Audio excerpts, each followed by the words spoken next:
body or whatever, and then everyone was like, "Oh, just because you're over 40 doesn't mean it's over as a woman." You know what I mean? Like, nah. In 99.9% of cases, okay, maybe like 95%, it does. Yeah, definitely Let's does. not use that as an exception. Yeah. What's going on, ladies and gentlemen? I think we're live now. Are we live? I think so. 5 million people already watching us on YouTube. What's going on? Welcome to this edition of the Weekly Narrative. What's up, everybody? How y'all doing? I'm here. She's back in the studio, so you can see the pretty face. We had a lot of complaints. I had so many complaints in my email, like, "Where's Delaney? I don't want to look at your face. I want to look at Delaney's face." I was like, "Okay, all right, I'll get her back in the studio." All right, we'll bring her back. We'll bring it back. It's all good. I'm here. Don't worry. My smile is here. We're suffering from the effects of daylight savings time, as you can see behind us. It's still bright out. We're just gonna let the sun set, though. We're not gonna worry about the picture too much. Yeah. So.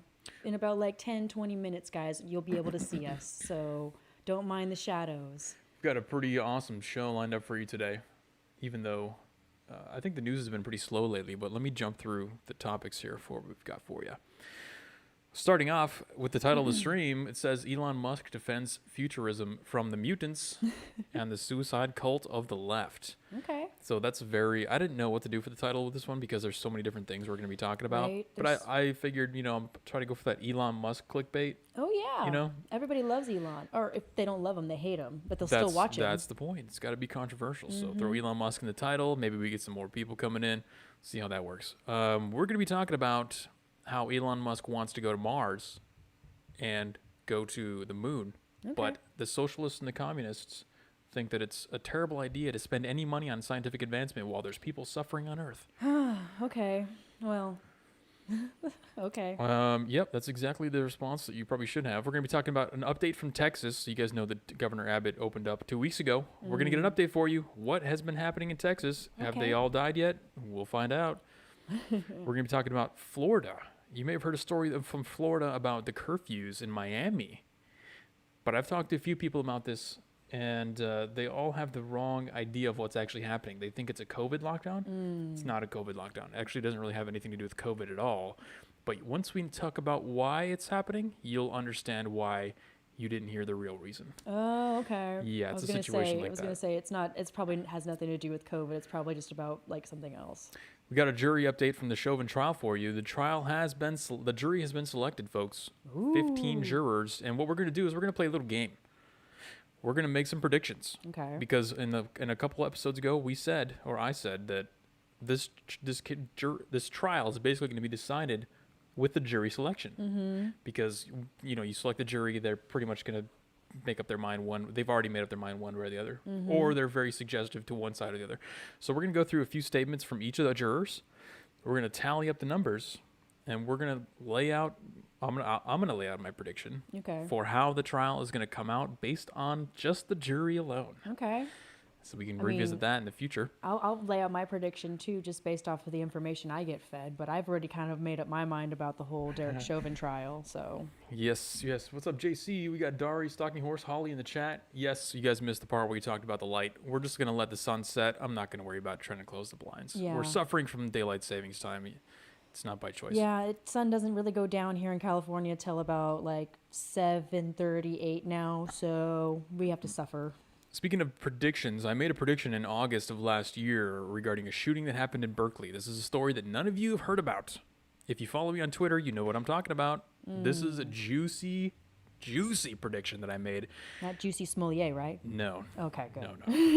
just straight up juicy. This is, it's anti-white hate crime that never made the news. And we all know why. We're going to be talking about Krispy Kreme and how they're giving away free donuts if you have COVID vaccines. Oh, this is makes me want to just go get a COVID vaccine then. If you didn't have an incentive before, now you do. That is in the umbrella of our suicide cult story for tonight because, Krispy Kreme offering donuts to people for getting a vaccine to an illness that only kills fat people. It's definitely not a good image, Krispy Kreme. Yeah, we got stats on weight gain during the pandemic. We've got stats from the CDC on how being fat affects your outcomes with COVID. Okay. And that's going to fall under the suicide cult narrative with the Elon Musk story about how nobody wants to go to Mars or the moon until we solve every single poverty and inequality issue on Earth. Oh, okay. Lovely. And then we got a few other stories that we might jump into as well. Yep. We got a lot of stuff to cover tonight. Yeah. So let's get started, ladies and gentlemen. Welcome. Grab a seat, tighten your chin straps, and let's jump into it.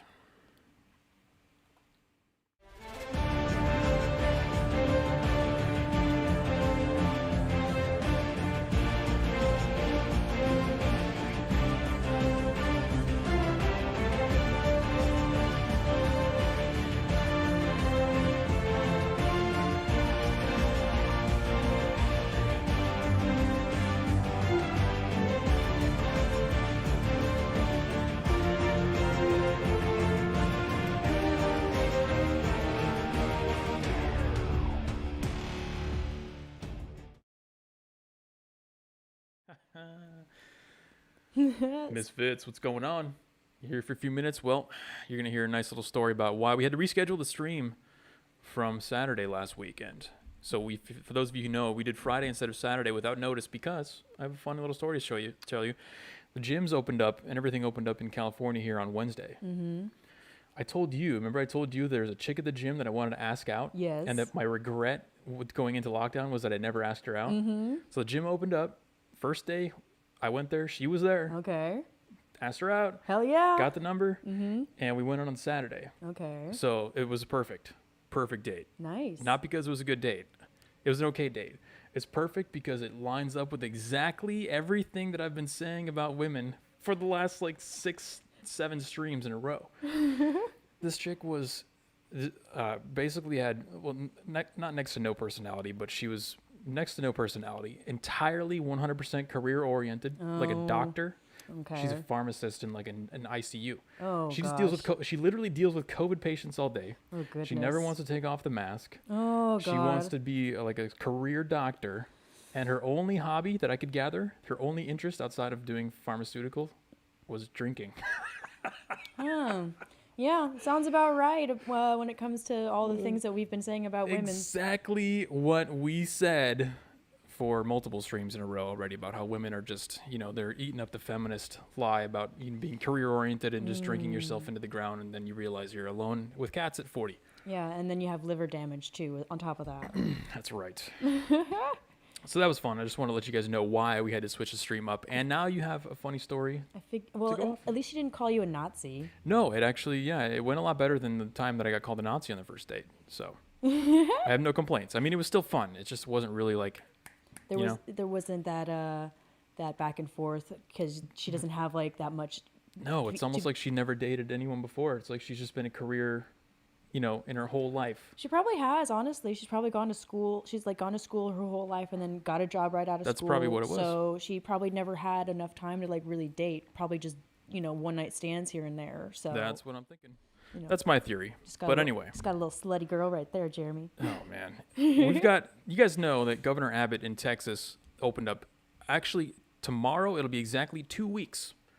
And you know what the COVID incubation period is, right? 2 weeks. 2 weeks. So the longest incubation period is 2 weeks. It's generally, between like 7 days and 10 days or something like that. So you would have expected to see a massive death surge in Texas, right? There should have been a massive infection rate, people getting sick, people in the ICU, all that good stuff. Well, we got an update for you guys on some numbers from Texas to see if want more details, says Holly.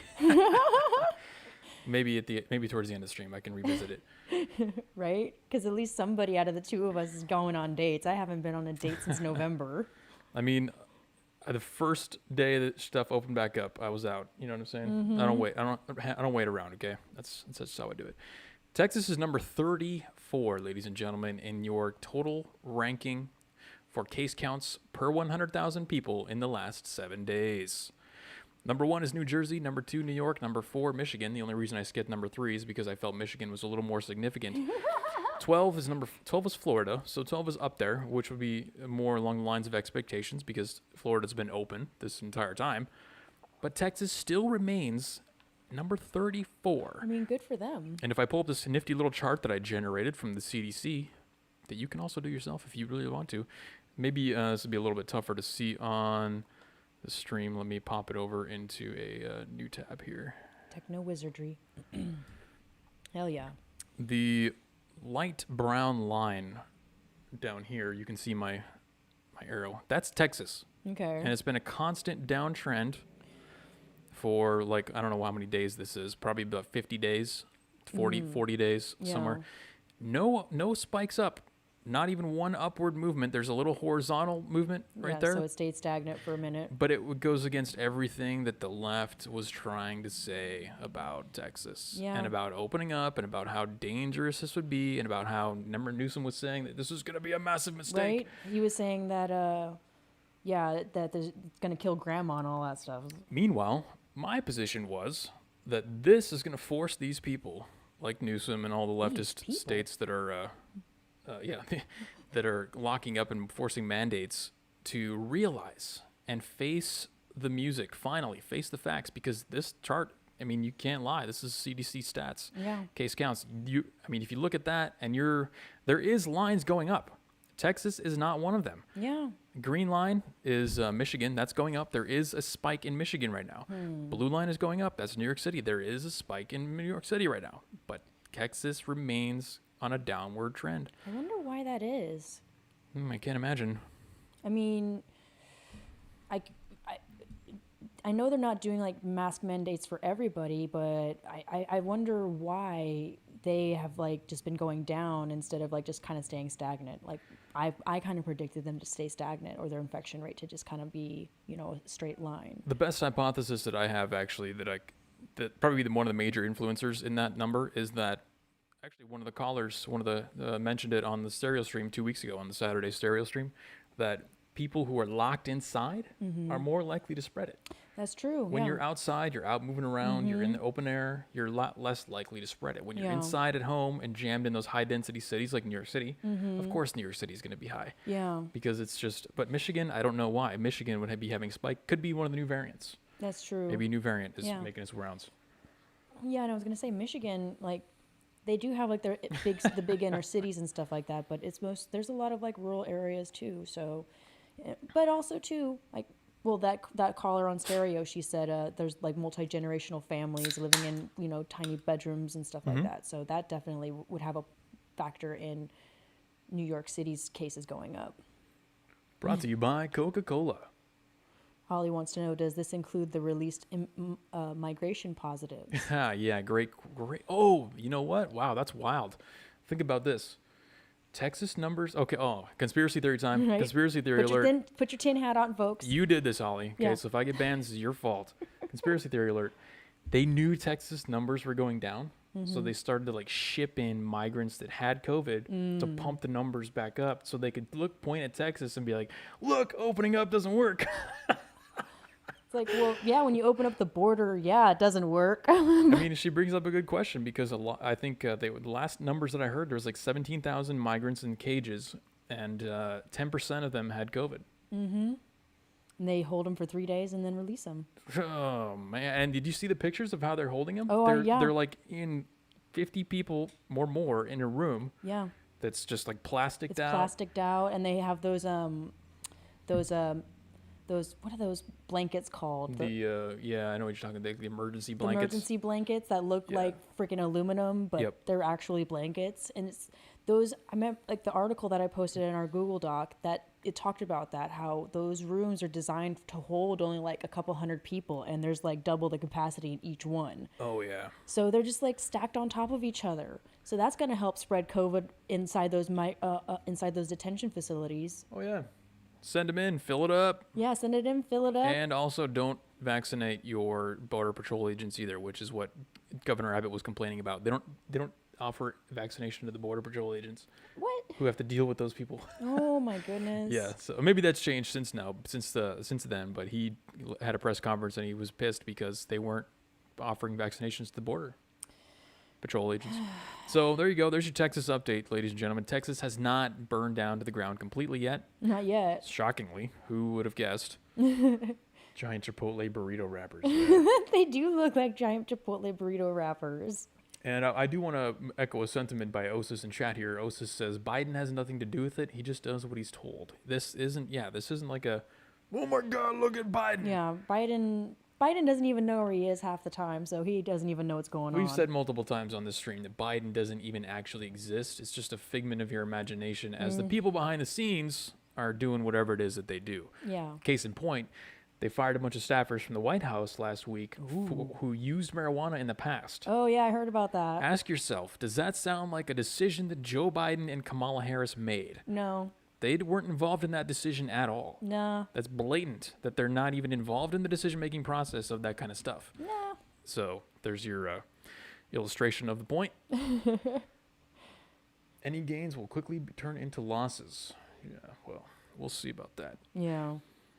We shall see. We've got an update, another update from Florida, I guess you could say, because the spin that they're trying to put on Florida is that with spring break and everyone, and the fact that it's open, people are coming in and they're spreading COVID like crazy. That's what they're trying to make it seem.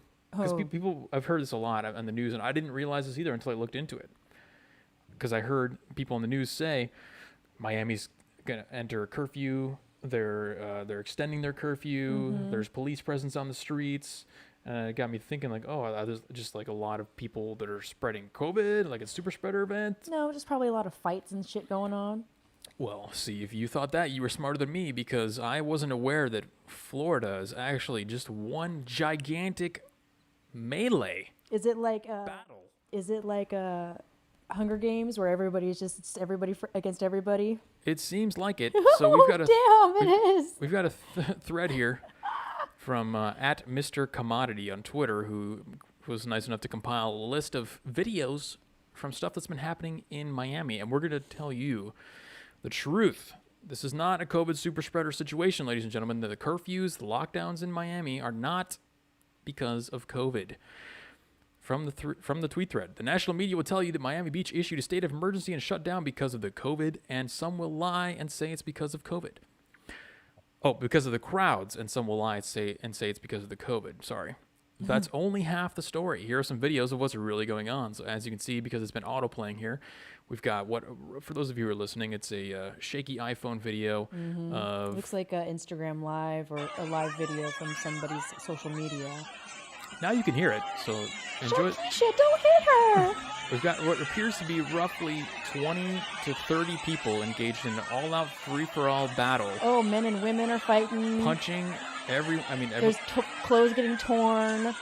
It's what appears to be in like the patio section of a restaurant. Oh, There's my tables God. with food, and everyone is just beating everyone into the ground. Sharkeisha, don't hit her! Okay. Stop it! So, the... Battle Royale. Apparently this happened twice at the same restaurant. Okay, so there's your first exhibit. Second exhibit. Here is the aftermath. Everyone walked out on their tabs, totaling over $2,000 before tips. Oh my goodness. Let me repeat that again, because I do talk fast. The aftermath is that everybody walked out on their tabs, totaling over $2,000 before tips. Remember, this happened 2 nights in a row. So not only does the restaurant have to pay for all the damages and all the broken glass and all the broken tables, but these people didn't even pay their freaking tabs either. So they lost money on the alcohol and food. Massive loss, yeah. And when you're, the restaurants don't make much profit anyway. So now we got to a daytime video of... it's gonna God. It's gonna be as bad as you think. Oh no, it's already bad. This one says, walking out on the bill is so common during spring break that waiters are now having to chase down patrons and tackle them on the street. And don't forget the women twerking and blocking traffic, which happens on every street corner. Yeah, got to distract the people from seeing what's actually going on. So the video in this tweet that we're looking at is a group of like 4 to 5 women in the middle of the street blocking traffic as 3 to 4 other guys are fighting in this. One guy is a waiter. He's got like the waiter clothes on. 2 of them. He's literally tackling a guy in the middle of the street.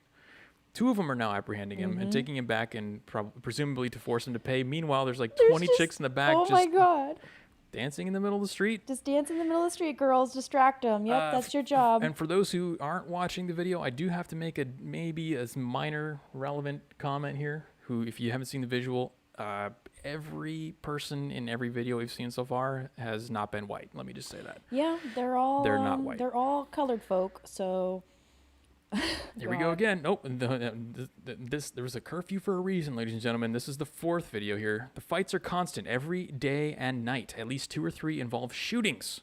Mind you, this is a 10 block by 3 block area. It's not that big.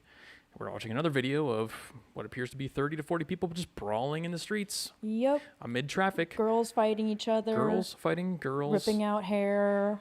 Yep, about 8 on 1 right now. Oh my God. And guys are just filming it like, oh my God, look at this. This is so crazy. Look at this. This is so cool.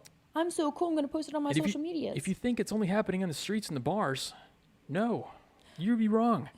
The fights don't just end here, continues the tweet thread. Oh no, they carry on to the airport, like these 2 ladies in Fort Lauderdale. Oh no. There's a cop, and the 2 don't even care that there's a cop. They just bust out fighting in the middle of the airport. Why the? And again, none of these people involved are white. Yeah, they're not white. They're not white at all. It's a white cop trying to get in between them. A white male cop tries to get in between them, and they just go right at it. They just still go ahead. Oh my goodness. Just straight up. I say just let them do it. Just let them let's go for it. Yep. Here we go, number 6. Here we go. Another night, another restaurant completely trashed. This is a man decides to use a woman's head as a basketball on the asphalt.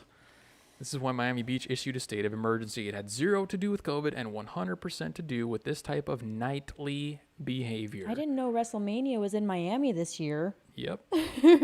And it's free. All you got to do is show up. Yeah, you don't even got You can actually participate. Yeah. If you've ever wanted to be in a wrestling match and just bash someone's head into the concrete. Dude, these guys are like beating on women. Yeah, we got a man on woman action now. Yep.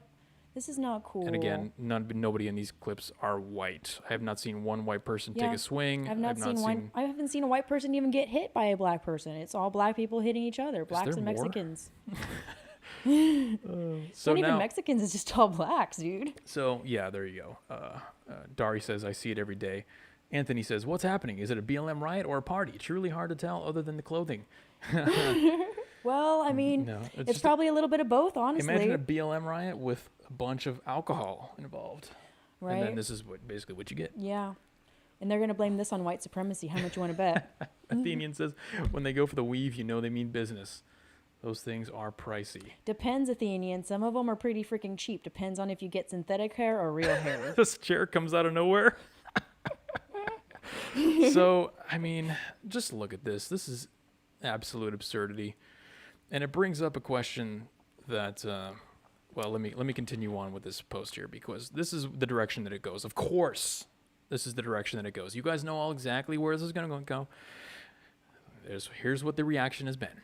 Over politicization of police work. The NAACP called Miami Beach Police Department racist last year, and this is what happens when you don't let the police do their jobs. Yep.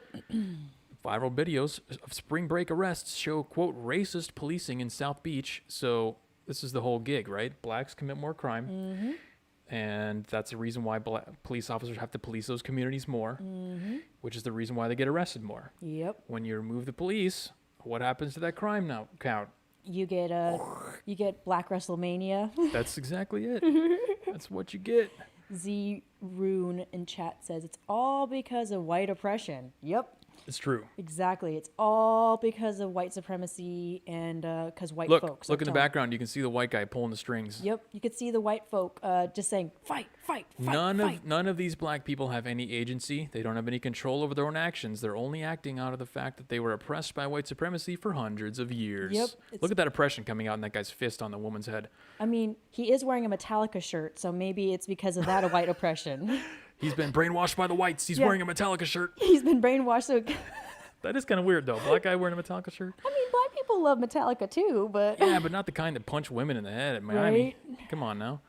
I mean, he probably thinks he's at a Metallica concert, so he's just a mosh pitting. And spring break truly hasn't even really started yet. So just wait until the crowds really start to migrate down there and see what happens. Oh, yeah. So, ladies and gentlemen, Wait till the white folk come in. Oh, God. It's going to be even worse. Another hoax revealed, okay? Florida, Miami's not on lockdown. Miami's not on curfew because of COVID. Now you know the truth, and you know exactly why they didn't want to show you, because it makes a particular group of people look bad. Okay? Because, I mean, you saw the videos. As we watched them, you saw them. Not a single white person in any of those videos. I didn't see a single white person. So I mean, the two guys that were trying to wrangle up that black dude that was trying to walk out on his tab. the employees, Yeah, they looked like a white Hispanic. Yeah, white black Hispanic, hair. or maybe like Hispanic in general, but just light skinned. So unbelievable. Oh yeah, I mean that's pretty sad that the entire county of or the entire city of Miami has to lock down because a bunch of unruly people just can't contain themselves when they've been drinking. I think Dari's suggesting that some of those fights may have broken out because one of them wasn't wearing a mask, or maybe he's talking about a different one. I mean, that may be how it started. I but did see a video of a white guy getting harassed and assaulted in a grocery store by a black dude because he wasn't wearing a mask. Is that what white supremacy looks like? I guess. I'm trying to figure out. I I'm guess- just looking everywhere for the white supremacy. I know, and I am can't too. find it. I mean, same thing with all of the hate crimes that have been going on. They say that it's white supremacy, but it's not white people that are committing them. So I think this would be a nice segue into the Berkeley shooting story. Okay. Because this one, I mean, it just makes me look like Nostradamus. And it goes along with all of exactly what we're saying right now. There is a gigantic, coordinated, not necessarily, okay, coordinated is maybe not the right word. Because there's not like a central organization telling all the media companies to not cover stories that are anti-black. They just all know not to do it individually. yeah, They just all don't want to cover it individually. But there is a massive conspiracy to make white people look bad at any possible chance yeah, and make black people look good at any possible chance, or to at least minimize any negative press about black people. yeah, Case in point, this story right here with Miami curfews. yes. Nobody knows that it's because black people are beating each other up in the streets. Case number 2. Oh my God, this is so good. You guys are gonna love this. Last year in Berkeley, there was a shooting. A white college student was murdered in the streets in cold blood, shot behind the ear by a man just walking as he was walking down the sidewalk in Berkeley. Yep, he was a college student, I think junior or something like that. So like he got like, did it go into his head or was it just like went through his ear? No, he got shot right in the skull behind the ear. Oh, The guy walked up okay. right behind him, shot him in the back of the head. Oh my goodness. Yeah, Wow. that's what we're talking about. That's like execution style almost. No, he executed him in the street. Mm-hmm. Okay, so we're talking about an execution here. And this is the original story from Sacramento CBS 13. Berkeley police say they have made an arrest in the shooting death of an Elk Grove teen back in June. Timestamp on that, August 21st. Okay, pay attention to the timestamps. Yep. Timestamps are important here because this is receipts, ladies and gentlemen. This is how I know that there's a consolidated effort to make white people look bad and conserve the image of black people, demonize white people as much as possible. August 21st, I made the comment on Twitter. This is my burner account that I just talk trash on, so if you guys want to follow me there, go for it, but be warned. I said, I'll say it, this is racially motivated on August 21st. August 31st, 10 days later, an arrest was made. On August 21st, by the way, there was no suspect data. I didn't know that he was black guy. And I still made the call. Yeah. Because of the climate at the time and knowing the general ecology of the media sphere and the collective mindset of the people, I knew that there was a lot of anti-white hatred out there. Yeah, well, and plus we've been saying this for a while, and I know you've been saying that if they don't talk about the race of the person that they found, then it's usually a black person. So That is also one of the, I think it's Ann Coulter's rule. So August 31st, update. 10 days later, a mugshot was provided of a suspect that was been arrested. Black guy. I updated my thread to say the prediction is looking good. Black man arrested for shooting white student, apparently unprovoked. And then I made a comment here and said, notice that I made my hate crime prediction before the race of the shooter was known. This is based purely off the timing and the nature of the event. yeah, and like geographically where Berkeley is located, you know, there's a lot of different races in Berkeley and in the Bay Area, so you can kind of just guess a little bit. And now, thanks to berkeleyside.com, we have an article here that confirms everything that we already did know from November. This is actually, the information came out quite a while back. I just haven't looked at any updates on this. I just remembered to go look at updates the other day. So, in case you're wondering what actual racism looks like, here's a blatant anti-white hate crime / murder that occurred last year, snuck under the radar. The black gunman confessed, quote, "F that white mother effer." It's so Was it sad. tried as a hate crime? No. No, absolutely not. It was not tried as a hate crime when he confessed to the detective and said "F that way, mother effer." Right. Oh my God. How is that not a hate crime? Exactly. If it was a white dude, and if the roles were reversed, and even if it wasn't like a white dude killing a black dude, say it was a white dude killing an Asian person, and they confess saying "F that Asian mother effer." Oh, the whole planet would burn down. Oh yeah, it would be, oh my God, racism, racism, racism. But because it's a white kid that gets killed, Again, it's not racist. It's not a hate crime. We hate white people, so we don't want to try to give them any sympathy. And we love black people, so we want to make sure we don't make them look bad at all, which is Yeah. why nobody in this chat heard about this story. Absolutely. Nobody heard about this. Yeah. Osis in chat says, and that nerdy white boy looks like he couldn't hurt a fly. And I No. agree. He looks like he was a young man with so much potential, and just executed by this piece of shit right here. On June 15th, Seth Smith had been walking alone in Southwest Berkeley when someone came up behind him and fired a single bullet into his head just behind his left ear.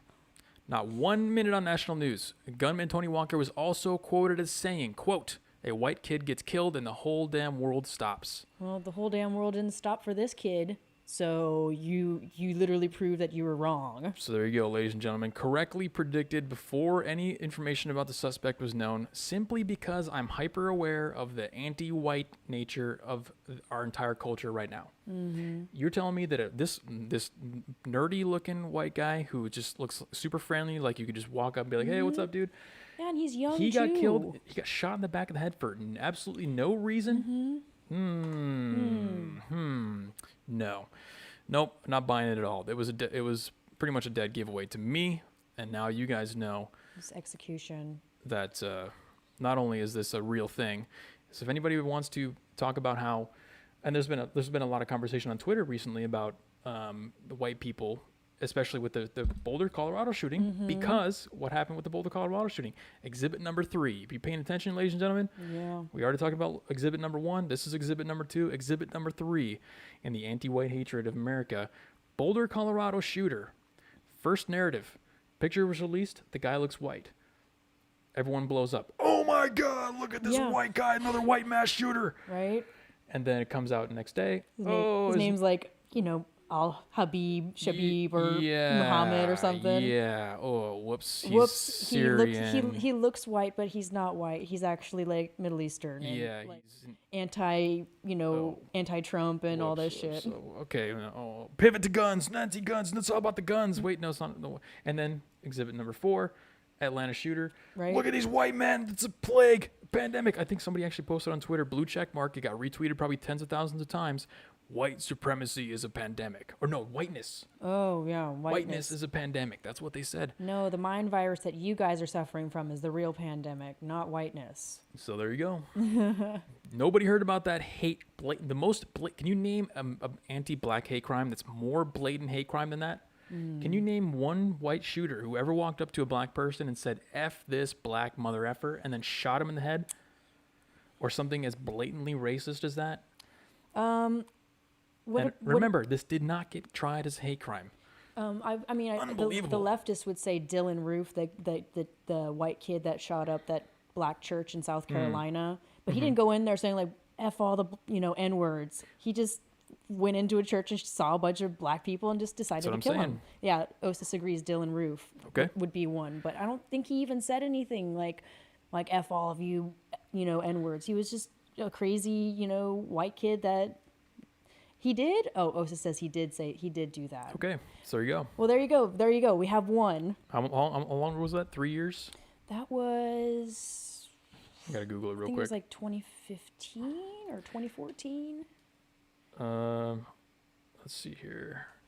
2015.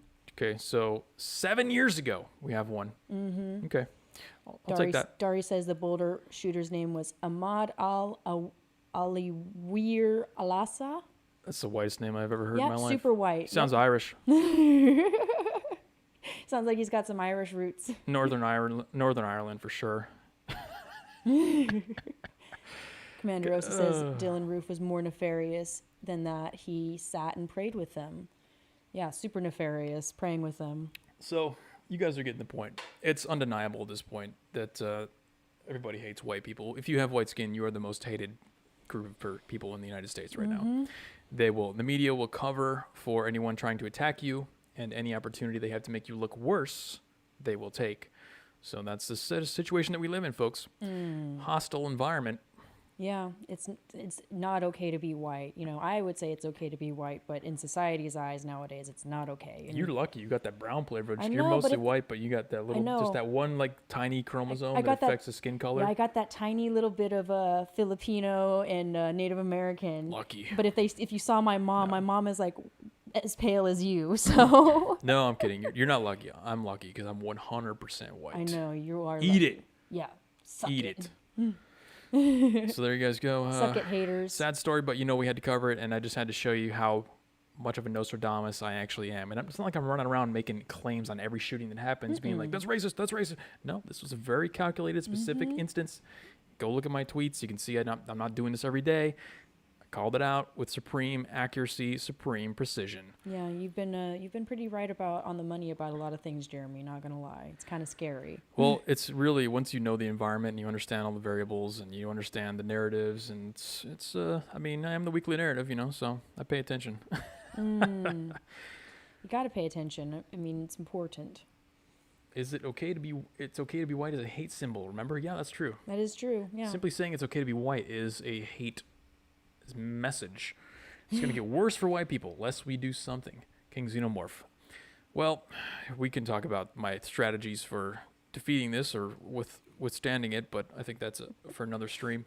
We've talked about it before. Family Fun RC says, "Summer better get here quick. I need to get a tan." I do too. I mean, I'm too pale for myself. Normally in the summertime, I look really, really dark. It's kind of.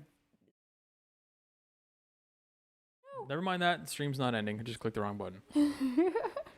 All right, folks. We got a fun game we're going to play here because we like to make predictions, as you've just seen, because it demonstrates our understanding of the universe. We're telling you that our view on the world is accurate because of look at how we can predict the future. If you can predict the future accurately, it means your worldview is accurate. What we're going to do here is go out on the limb and present another prediction with you. You get to play along.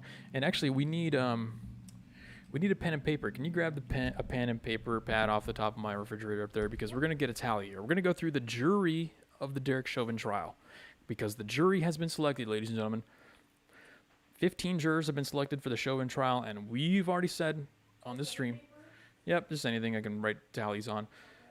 We've already said on the stream multiple times that the outcome of that trial is going to be made with the jury selection. And they've spent the last 3 weeks, I think, going through and selecting jurors. Now we have them. What we're going to do is we're going to go through a statement or two, just a quick 1 or 2 statements from each of the jurors, make a quick decision whether they're going to be judging him guilty or judging him not guilty. And then we're going to get a tally at the end. So, ready for this? All right.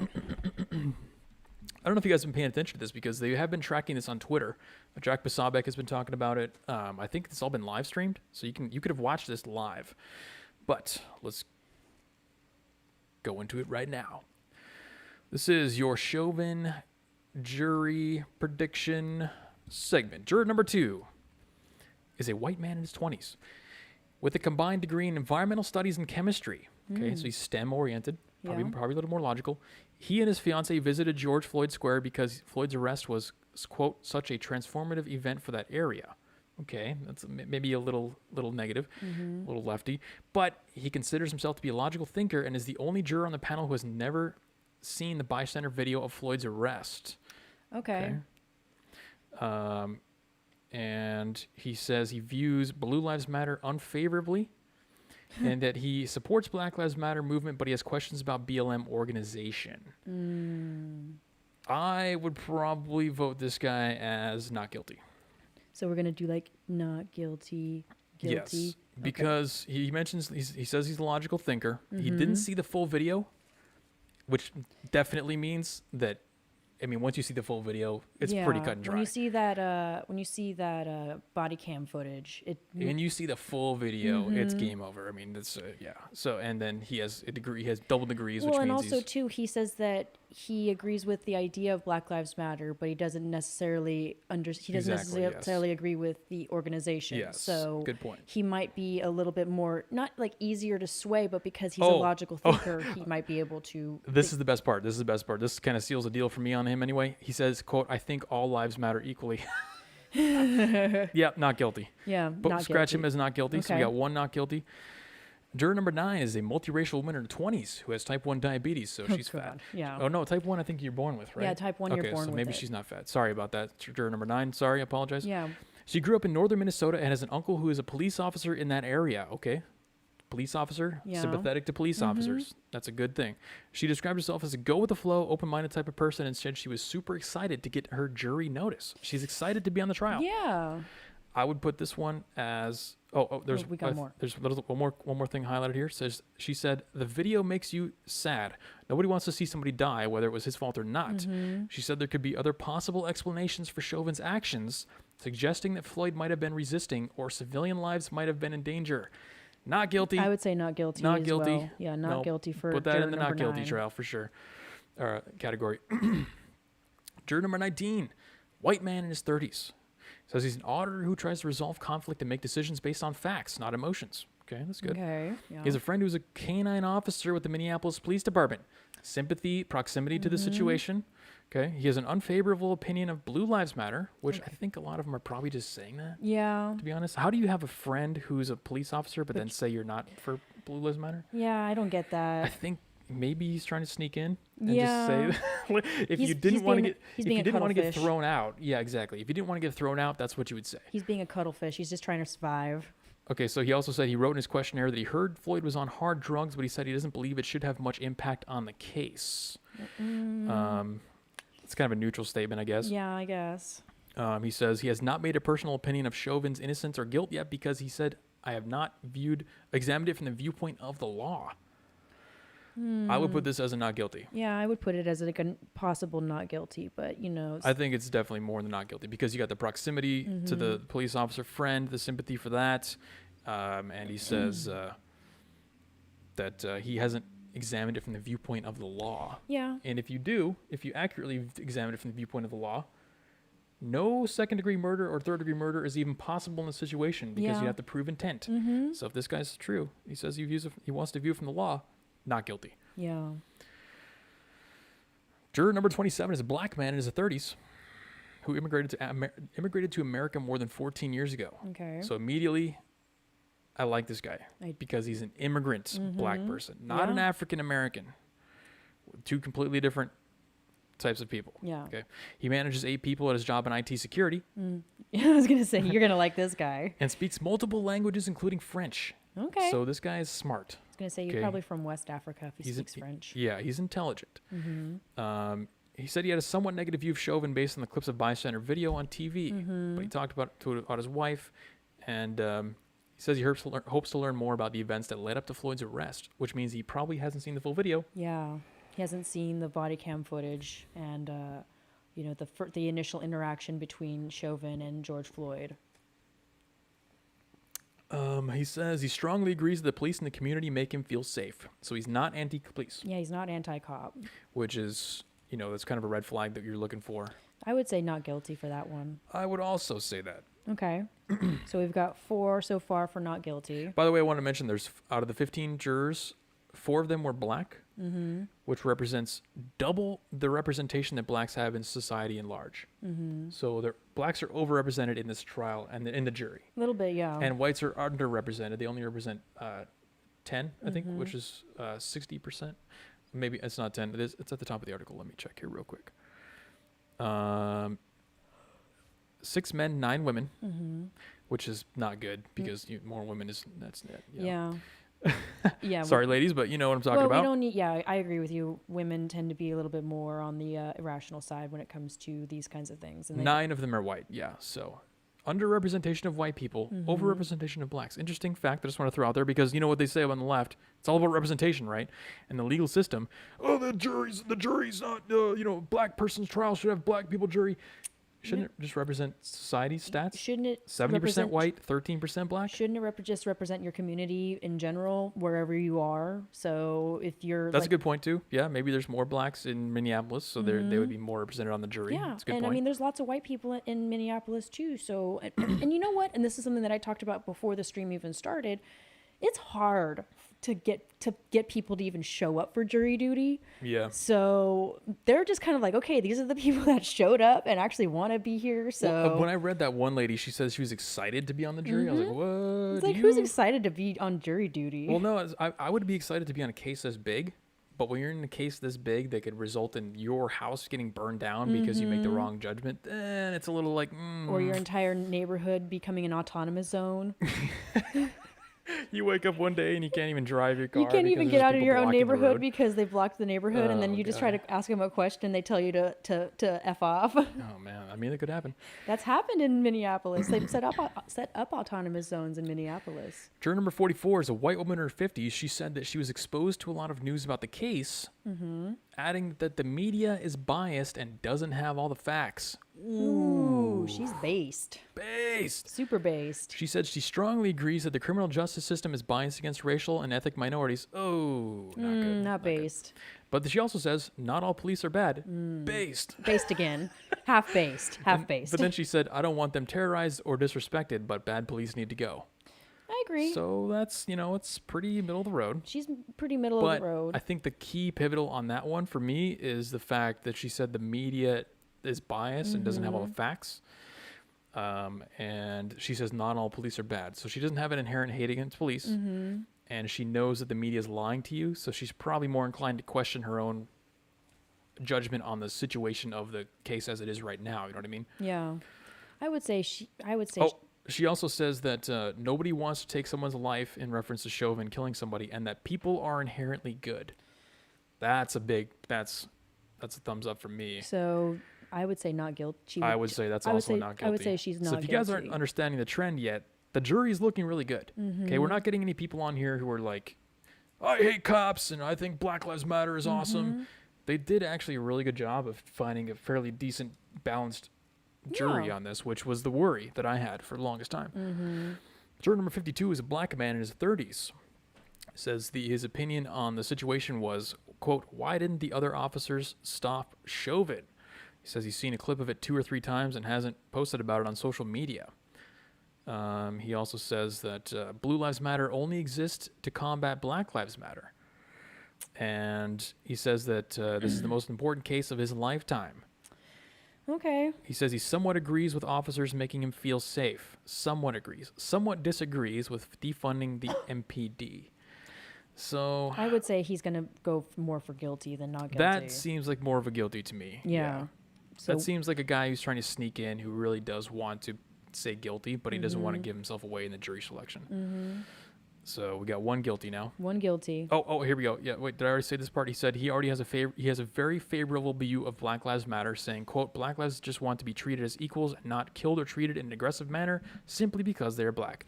Guilty. Yeah, he's going to do Guilty. He's going to go for guilty. Guilty. Juror number 55 said she wouldn't be able to form an opinion until she has all the facts. Okay. She has a basic trust in police officers and a somewhat unfavorable view of Black Lives Matter, saying, quote, all lives matter to me. It doesn't matter who or what they are. Based. Not guilty. Not guilty for her. Not guilty. Juror number 79 is a black man in his 40s. He said he trusts the police, but also feels it's appropriate for jurors to evaluate an officer's actions. Quote, I would say it's another pair of eyes and a new mind just looking at the action, he said. He said he would tell his son, this is the one that stood out to me the most out of anyone in the jury selection. Listen to this. He said he would tell his son that when police stop him, he should cooperate. Not guilty. Immediately Yeah, right there, not guilty. Yeah. When asked if people who don't cooperate have themselves to blame, he said, quote, cooperation is good. You help everybody, unquote. A little bit. Yeah, no, not guilty. Yeah, No definitely way. not guilty for that That's guy. that's the guy. That's if every black parent told their kids that, there would be no black shootings anymore. Yeah. Oh, okay, not no black shootings, No. but it would be reduced dramatically. It would be reduced dramatically.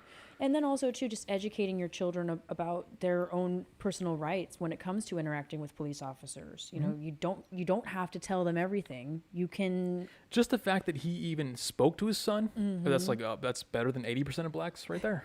Yeah, that's true. Statistically speaking. Yeah. Not even joking. I mean, it's just serious. What's up, Matt? Yeah, what's up, Matt? TMI on the info there, but what's up, buddy? Juror number 85. When pressed if she thought Chauvin was responsible, she said, "No, I never heard what the cause of death was." She said she has a pretty strong faith in police, but they are human and can make mistakes. She said she would generally agree that if someone does not cooperate, he or she might have themselves to blame. Ooh, yeah, not guilty not for guilty. that chick. Not guilty. Not guilty. Quote, "You respect police and you do what they ask," she said. Not guilty. Yeah, definitely not guilty. Definitely not guilty. Because here's the thing, and this is why I'm so leaning on not guilty on a lot of these, is because you got to understand that most of these people, they never saw the full video. Yeah, They never saw the full video where George Floyd swallowed the drugs, where George Floyd was resisting arrest, Yeah. where they gave George Floyd 20,000 opportunities to cooperate, where he asked to be put on the ground, Yep. where he said he couldn't breathe before he was on the ground. He could say he couldn't breathe in the back of the police car that had both doors Exactly. open. When they see the video and they have a lawyer go through it, they're all going to be like, why am I even in court right now?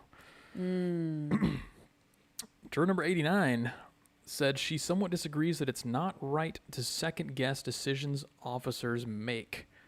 Somewhat disagrees that it's not right to second-guess decisions officers make. So she agrees that it is right to second-guess decisions officers make, which means she's inclined to say maybe Chauvin did the wrong thing. So guilty. There wasn't really anything else noteworthy in here aside from the fact that she is a nurse, which would act against her in my eyes. I would say guilty on this one. I would say guilty for her too, yeah. There's really not much else noteworthy on that one. Oh, she said she has a somewhat favorable view of Black Lives Matter and somewhat unfavorable view of Blue Lives Matter. Yeah, Guilty. definitely guilty. Guilty. Yeah, she's going to go with guilty. Juror number 91, black woman in her 60s. She's a grandmother. She has a very favorable view of Black Lives Matter, writing in her questionnaire, quote, "I am black and my life matters," though she said she is not familiar with the organization. So I'm assuming this is like a boomer grandma who hears the words Black Lives Matter. And She's just like, like, oh, yeah, I totally agree with but that. she has no idea what it is and what's really going on. Yeah, she has no idea that it's like a multi-million-dollar organization Of Marxist communists. that uses their money to funnel it towards the Democratic Democratic Party and all that stuff. So she has a relative who's a police officer with Minneapolis. That's good. I would actually go with not guilty on that one. I'm more leaning towards not guilty on that. Because the boomer effect. She doesn't know what Black Lives Matter is. Yeah. I would say not guilty too. Maybe she's able to, when she hears all the facts and she sees the full video, it might, and because she has The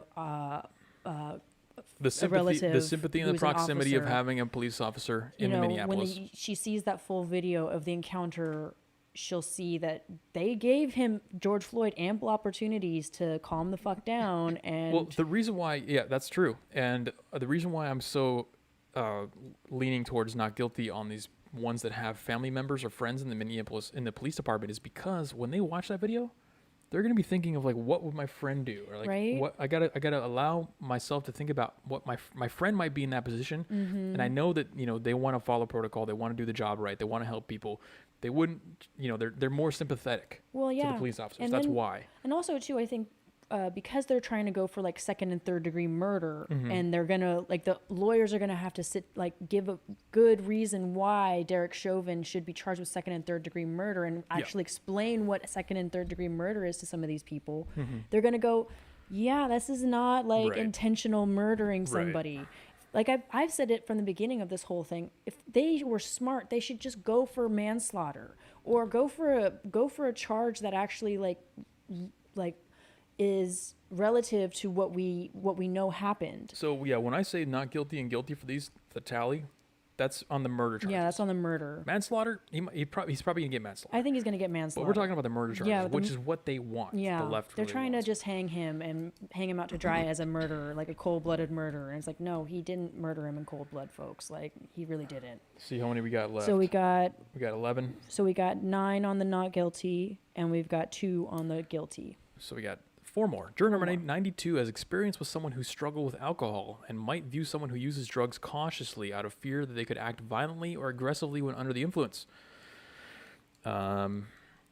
She says she's done. Oh no. She said she doesn't agree that someone who uses drugs or doesn't cooperate with police should be treated poorly. Quote, if someone uses drugs, I don't think there should be ramifications of violence for that.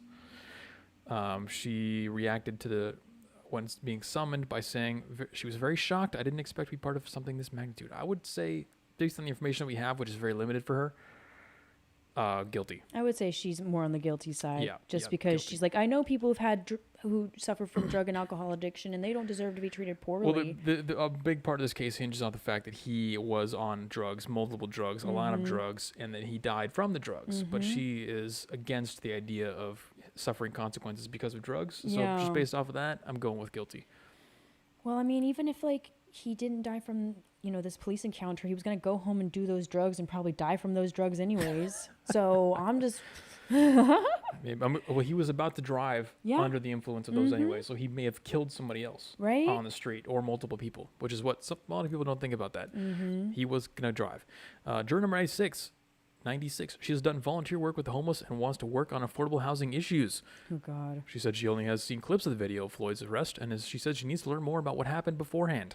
Okay, all right. Which means she hasn't seen the full video. That's good. That she might be a little bit more open to other perspectives. Yeah, she said she's never personally seen police officers respond to black people or minorities with more force than white people.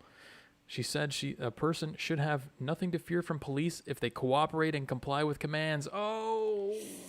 Not guilty. Not guilty. Not guilty. That's huge right there. Quote, if you're not listening to what the commands are, obviously something else needs to happen to resolve the situation, she said. Yeah, not guilty. Yeah, not guilty. Juror number 118. She said she had conversations with others about police reform and said she thinks there are things that should be changed.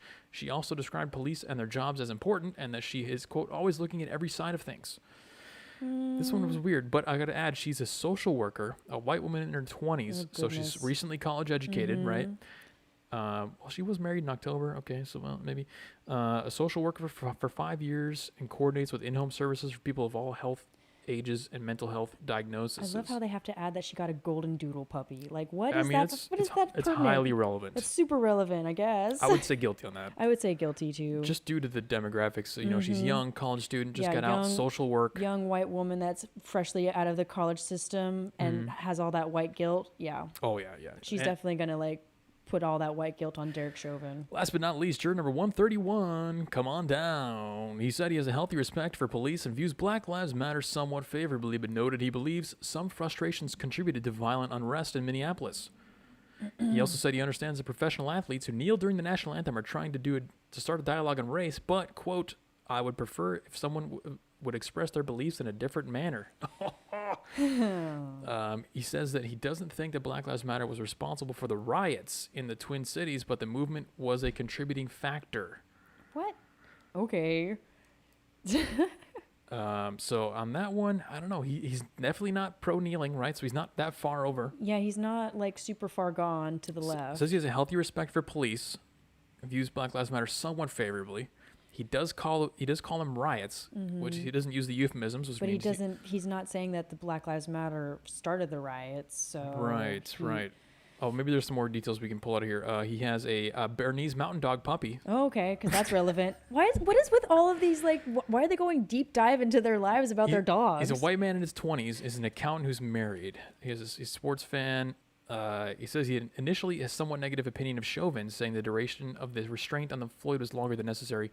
He said Floyd's death sparked discussions about racism at work, and he decided to read a book about the subject. Probably read one of those anti-white books and is harboring all that. This is the toughest one. The last one is the toughest one. I'd say guilty. Yeah, I would think I would go with guilty. I would go with guilty for this guy because just to be conservative. Just to be on the conservative side. I mean, he might be able to be swayed, but I would say he's going to go for guilty. So we got 10 and 5. There you go. 10 not guilty, 5 guilty. And I think we agreed on all of them, right? So yeah. Okay, so we're both, those are our predictions. Now you guys will see.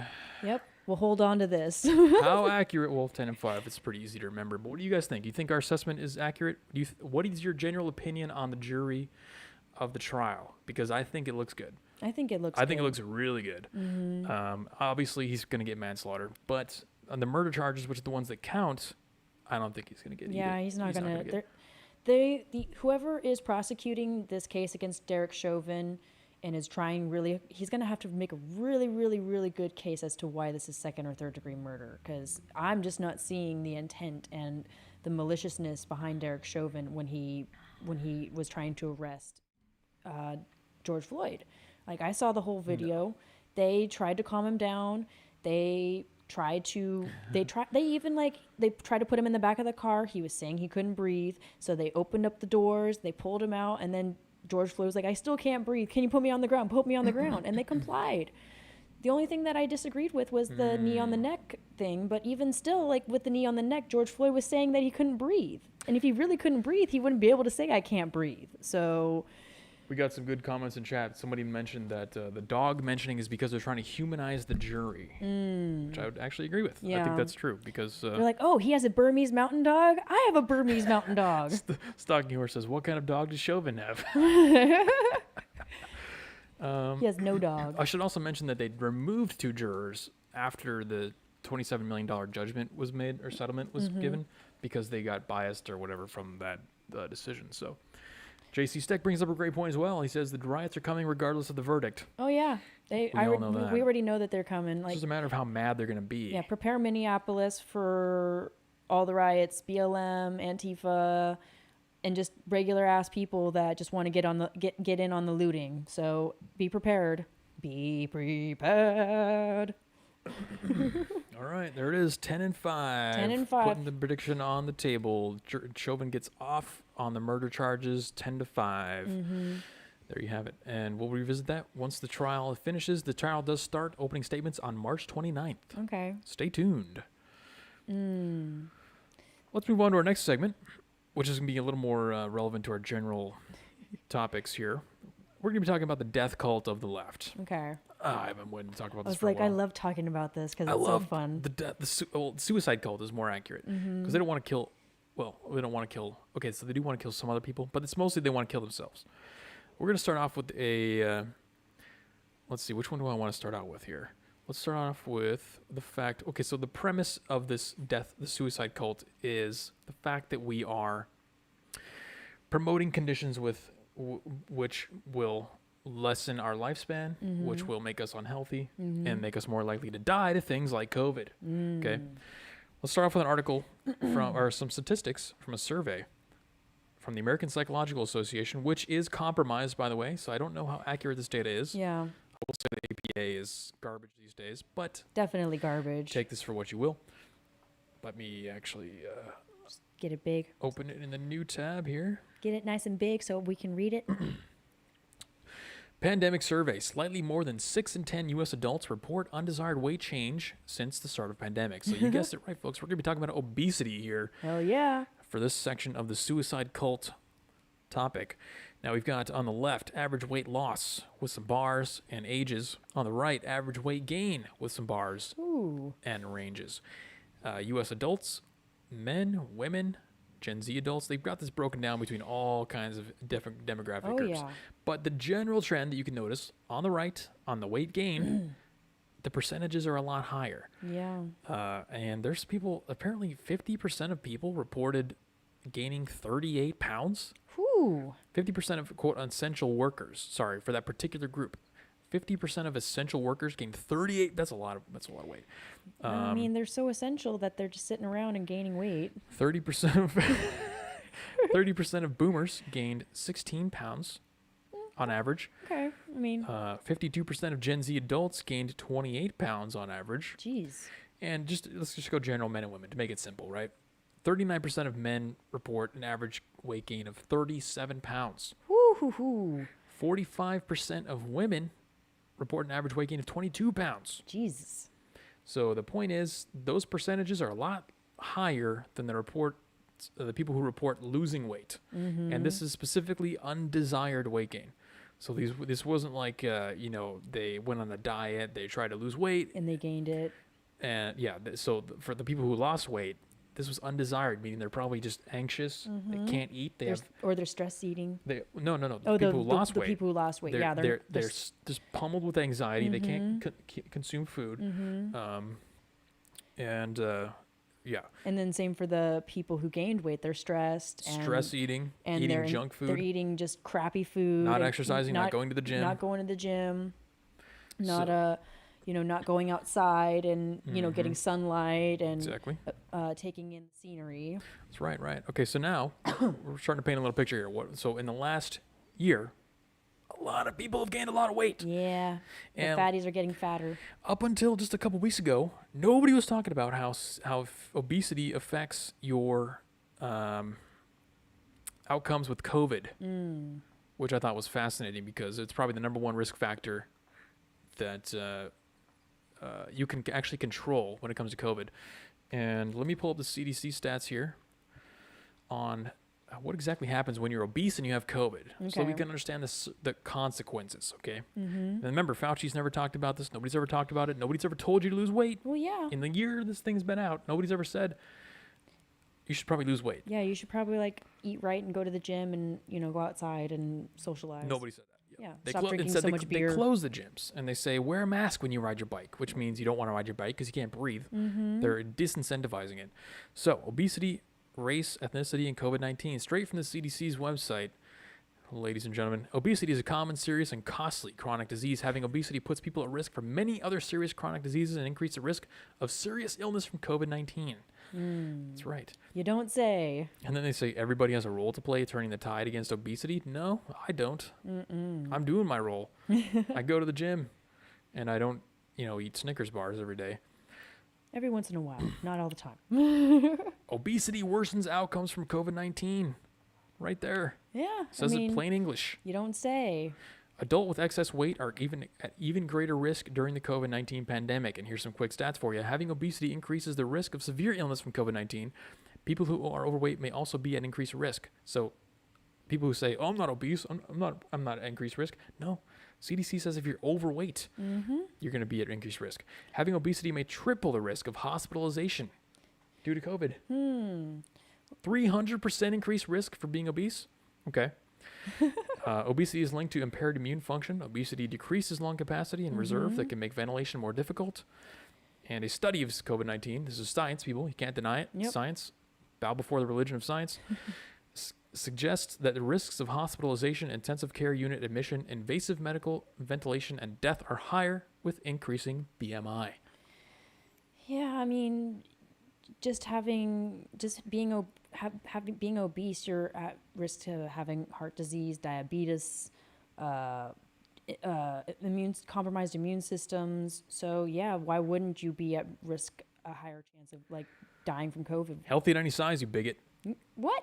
Oh, okay. My Healthy bad. at any My size. bad. My bad. I'm a bigot. That's Okay. what they would say. Yeah. Right. And now we don't want to talk about how the fact that CDC basically says on the same exact page we were just on that blacks and Hispanics, minorities, are more obese than white people. Oh god. And you remember all the narratives about how COVID is disproportionately affecting blacks and disproportionately killing blacks? It's not because they're black. It's not because No. they're oppressed. It's not It's not because because of white supremacy. it's not because the doctors aren't taking good care of them. It's because they're fat. It's because they're obese and they refuse to eat right and exercise and take care of themselves like everybody should. Now, knowing all that, I had to set the stage there for you guys. We got the facts. We got the situation. We know we got a sit rep, okay? Situation has been laid down. Yep. Now, let's move into this hilarious story that I hope you guys already saw. Krispy Kreme will give you a free donut every single day this year if you've been vaccinated. Oh God. Well, I mean, it's kind of an incentive to go get the Oh vaccine my for me because I God. love Krispy Kremes. Krispy Kreme is delicious, but Freaking- sugar is poison. Oh, it is, but it's so good. I should mention, I think this is probably a good point to interject and mention that the vaccine doesn't actually make you immune. It just reduces the possibility of experiencing hospitalization and severe side effects from getting COVID. Doesn't make you immune. Yeah, it doesn't mean that You could you're- still get it. You yeah. could still go to the hospital. You could still die. But it'll just reduce the symptoms a little bit. Maybe. It will Maybe. reduce the seriousness of the symptoms. Maybe. In case you need another reason to get your COVID-19 vaccination, Krispy Kreme is sweetening the deal. Oh, literally, they are. It's giving free donuts to anyone with proof of vaccination all year long.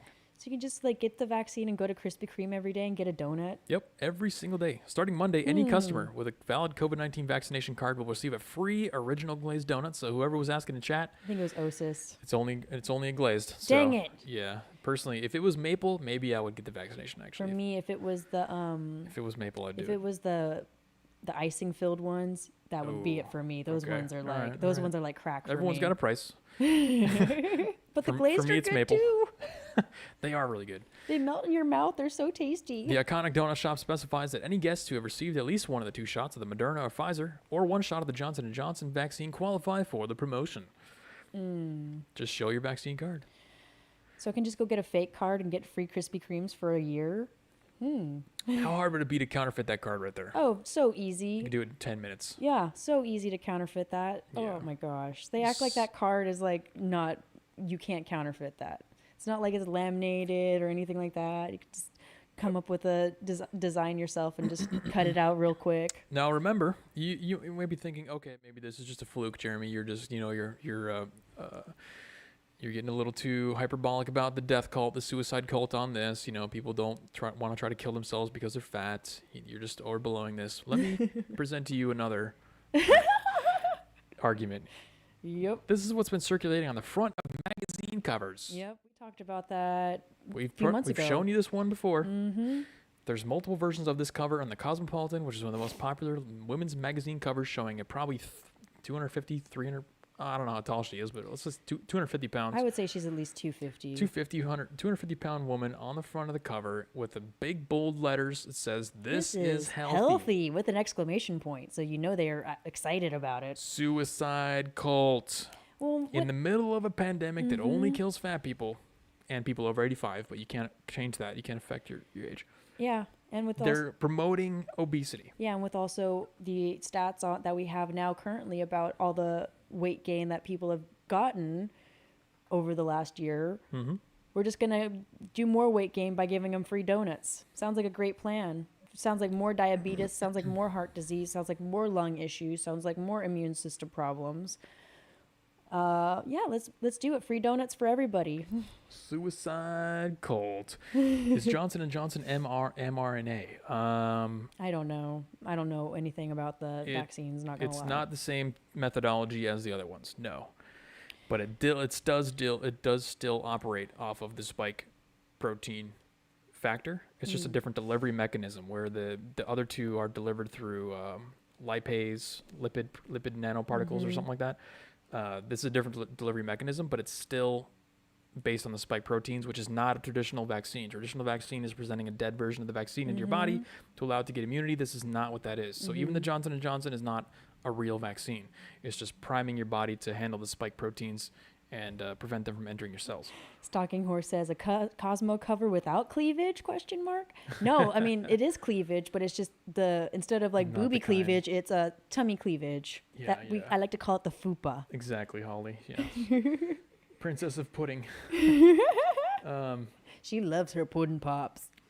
My teeth hurt just after looking at their donuts. Yeah, I feel you there. Oh, my teeth get excited looking at donuts. Are nacho fries bad? Yes, they are, Anthony. Super bad. Just have them like once a month, okay? Don't have them every day. Yeah, not every day. Like do it as a splurge, as I do personally when it comes to fast food. It's for me, fast food is like a splurge. It's not an everyday thing. It's like a once, maybe twice a month thing for me. Because I know that it's bad for me, and I'm like, no more poison. There's already poison in everything, so try to limit the amount of poison. I just conducted my once every 2 months double pizza extravaganza, Oh yeah, where I order 2 Domino's pizzas and I eat them both on the same night. just devoured two Yeah. medium So pizzas. it's excess and moderation, okay? That's nothing wrong with that. I still go to the gym. Yeah, he goes to the gym, eats right, the other 29 days of the month. Still jacked. My testosterone is off the charts, literally. Talked to my doctor today. He's like, your testosterone is literally off the chart. We can't even measure how much testosterone you have in your body. I was like, yeah, I know. It's just because I'm Just a superior mythological male. being. Yeah, you are. Norse god. Exactly. Athenian says studies have shown being overweight actually shrinks your brain. Wow. Whoa. Shocker. Who would have thought? Well, all it's that- funny that you say that, Athenian, because listen to this. Listen to how the fatties, sorry if you're fat, but we just have to acknowledge that we need to bring some harshness back into reality. We need to shame these people out of being fat, which is a lot better than physically assaulting them. Shame is just words. Look at how they're justifying not losing weight. Listen to this. This is great. This is a blue check mark Twitter account. Okay.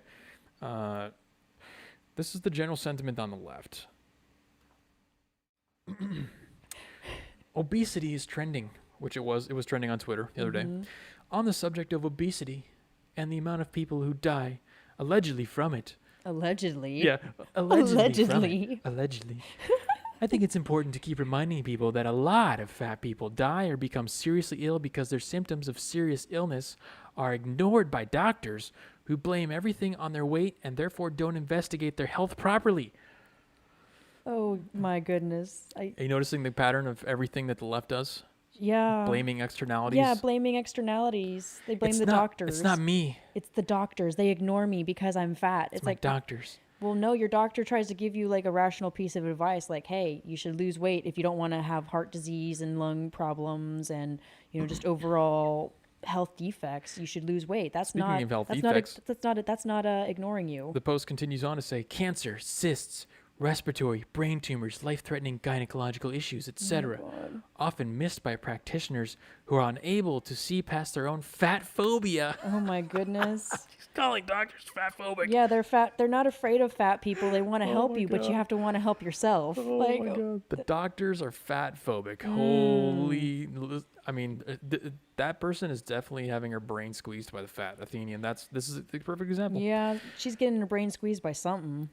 Nothing is ever my fault. Doctors are fat phobic. They don't understand my problems. Yes, I'm 400 pounds. No, my cysts aren't because I'm overweight. Yeah. You're fat phobic. Stop telling me what to do. No, I don't want to eat broccoli. Continuing on. So until people are larger, so until people who are larger than the quote average are treated equally by doctors. Let's hear that phraseology right there. People who are larger than the average, quote unquote, and average is average. in quotes. Oh my God. Yeah. Suicide cult people. They are suicide cult. Are treated equally by doctors and not dismissed and dehumanized so pervasively and frequently, we can't have an informed or fair conversation about any death rates or health issues related to obesity. We can't talk about any kind of consequences because of fat phobia. Yeah. You see how they just deflect it because of some imaginary problem? Like, here's a real problem right here, and it's coming at you, and you just slap it. You deflect it away. Yeah. Because of fat phobia. And it's. I guarantee you, these doctors want to genuinely help, but again, it goes back to personal responsibility. If you're okay with being 400 pounds, you, in my eyes, accept the consequences of that. And the consequences of being 400 pounds is you're going to have all these other health issues. And I guarantee you, all these other health issues will either go away or subside if you would lose like maybe 200 pounds or 300 pounds. Athenian says we should just throw people like that in the gas chamber. Oh yeah, she's a savage when it comes to these people. Well, I mean, they're throwing themselves in the gas chamber. That's the whole point, Athenian. Suicide cult. You think that person's gonna live past 60? No. With that age, with that mindset? Do you think all of her doctors are trying out to get her? Like they're fat phobic? Yeah, that person's gonna be on a freaking hover round, just scooting around and telling everybody that they're fat phobic because they don't want to be near her or they don't want to have sex with her. So that is a micro level look at a micro society level look at what the death cult is. Okay, so just on an immediate, visceral, direct, like close basis where you can interact with donuts, you can interact with doctors. Micro level look at the suicide cult of society today. Let's Holly says, "Fucking rights. I'm a fat phobic," or "Fucking right. I'm fat phobic." I know plenty of people that are, but you know. To each their own. The reason why people are so fat is because we removed the shame. There's no shame left. You need to shame people out of being fat. It's for their own good. Well, I mean, we're putting fatties on the cover of Cosmopolitan and we're calling doing it the healthy. exact opposite. We're incentivizing it. We're glorifying it. We're saying this is healthy with some 350-pound chick on there. You know, it's not in the middle of a pandemic that only kills fat people. I can't say that enough. The suicide cult. Remember, these are the same people who, if you don't wear a mask, they're like, oh my God, they burn everything down. They want to, you know, beat you up. But if you simply mention the fact that, you got 300% increased chance of being hospitalized or dying from COVID because you're fat, You're fat phobic. Yeah, you're a fat phobe. No, I'm just trying Suicide to trying cult. to help you. Suicide. The Indian says, reminds me of the movie Wall-E. That's the direction America is headed in. That's what I've been saying since the beginning of this whole COVID stuff. I'm like, it's going to be Wall-E. We're going to go to space. We're going to live on a spaceship, and we're all going to be in our own personal chairs.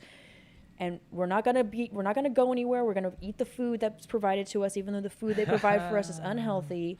We're going to have all these amenities. We're going to have all these things that we can do to not be fat, but we're going to choose to just continue being fat. So yeah, Anthony says they're just cultivating mass. Yeah, yeah, they are literally. I was cultivating mass. I was up to like 220. Dang. And now I'm down to about 180. Hell yeah, 180 yeah. of just muscle and just amazing. It took about 3 years, but I got there. Mm-hmm.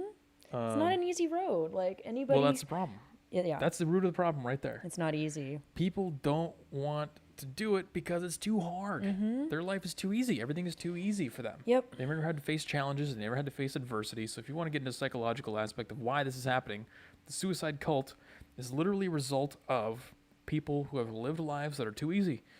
They don't have to face predators chasing them down. They don't know what they never had adrenaline flowing through their body their entire lives. They don't even know what adrenaline feels like. We're not like in wars or anything like that like we used to be. Exactly. There's no selection processes acting against you on a daily basis that you have to actually be fit to survive. You could be fat, and guess what? Not only can you be fat and go against every single thing in nature that's the human body's been developed for over the last million years, but you have an entire system, infrastructure of healthcare, of welfare, of all this stuff that's going to prop you up and help you survive beyond your own ability to survive. We're going to have a hard time propping them up, but we'll do it. Yes. Oh my God. I mean, well, I was just thinking, I was like, so when the monsters from Pacific Rim invade us, I already know who I want to throw at these monsters to feed them. Yeah, just chuck them in there. Just chuck them in there, man. Nuggets. Yeah, just big old chicken nuggets for the monsters. It's a very deep and systemic issue. I mean, this is kind of what giving everyone participation trophies leads to. When you don't want to criticize people, when you're too afraid to shame people for behavior, that's what shaming is, a very useful and more often than not, a beneficial behavior, because it regulates the behavior of a society. If you remove any behavior regulation, what happens? 80% of your population becomes obese. And a lot of people will make the argument that it's discipline. They don't have the discipline. Yeah, no, that's true. But you got to question why they don't have the discipline, because they weren't raised in an environment that incentivizes discipline. Yeah. They didn't have to ever develop the ability to have discipline because we just give everyone trophies. We don't criticize them. We don't shame them. No. And look what you get. Yeah, this is what you get, folks. We get a bunch of fatties that can't even walk on their own 2 feet. They are all... Have you noticed, like, all these fat people are on, like, wheelchairs or hover rounds and shit? It's like, that's the last thing, if I was a doctor, I would give you. I would, like... If I wouldn't give you a handicap status either, I would, like, prescribe you to park as far away from your Walmart so that way you can get some exercise. Well, okay, not give them priority parking. No, you're right. Osus has a counterpoint. He says it's not the shame, it's a sedentary lifestyle. Thanks to industrialized farming. Yeah, I think that has That's definitely a big contributor. People aren't getting up at 4 a.m. to take care of their farms anymore or take care of their land. But you've got to ask why there's not extreme obesity in China. There's not extreme obesity in Japan, or really any Asian countries, as far as I know. There's not extreme obesity in a lot of other first world developed countries. Yeah. America is, kind of unique in its obesity. That is true. And we're not the only ones with an industrialized farming system with a sedentary lifestyle. I mean, nobody in Japan lifts a single finger to do any job ever. They all sit at office desks and do, whatever. They do stretch breaks and stuff like that, which maybe, might contribute, but they don't live like a active lifestyle. Yeah, and their diet is a lot different than ours too. I mean, they do have That's a big portion of it too. They do have a lot of diet. They do have a lot of like processed foods in Japan, but they're not consuming it at a mass rate like we are. I would say the sedentary lifestyle is definitely a large contributor, but I think the biggest contributor is the psychology, the collective psychology of society. People don't want to do anything. They don't want to lift a finger because I might hurt myself, or I'm going to be sore the next day. The problem is that once you've been raised and conditioned from childhood to live in a soft, weak society where you've never been shamed, it's a lot harder to correct that and get the discipline necessary to reverse the damage that's done. So it's a lot easier to just breed someone with that built in psychologically, raise them as a child, shame them, do all that stuff to make them hard, tougher, so they don't have to make such a massive correction when they're older. I mean, that's why when I was a kid, my mom, she always like encouraged me to do something active. She was like, whether it's sports, and if you're going to do something art related, do dance or something like that. So I always grew up with like doing something. Like when I was at school, I played basketball a lot. I loved basketball because I was good at it.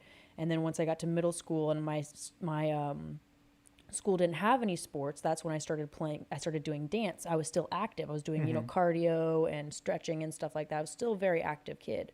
So and even when I was at home, my mom was like, don't stay inside and play video games all day when you're at home. Go outside and play. Yeah. Be outside, get in the dirt, like do something. Don't be just sitting around doing nothing. Well, I went through a large period of my life where that was the priority and I wasn't getting any physical exercise, where I was just playing games all day. Yeah. Like drinking soda and stuff like that.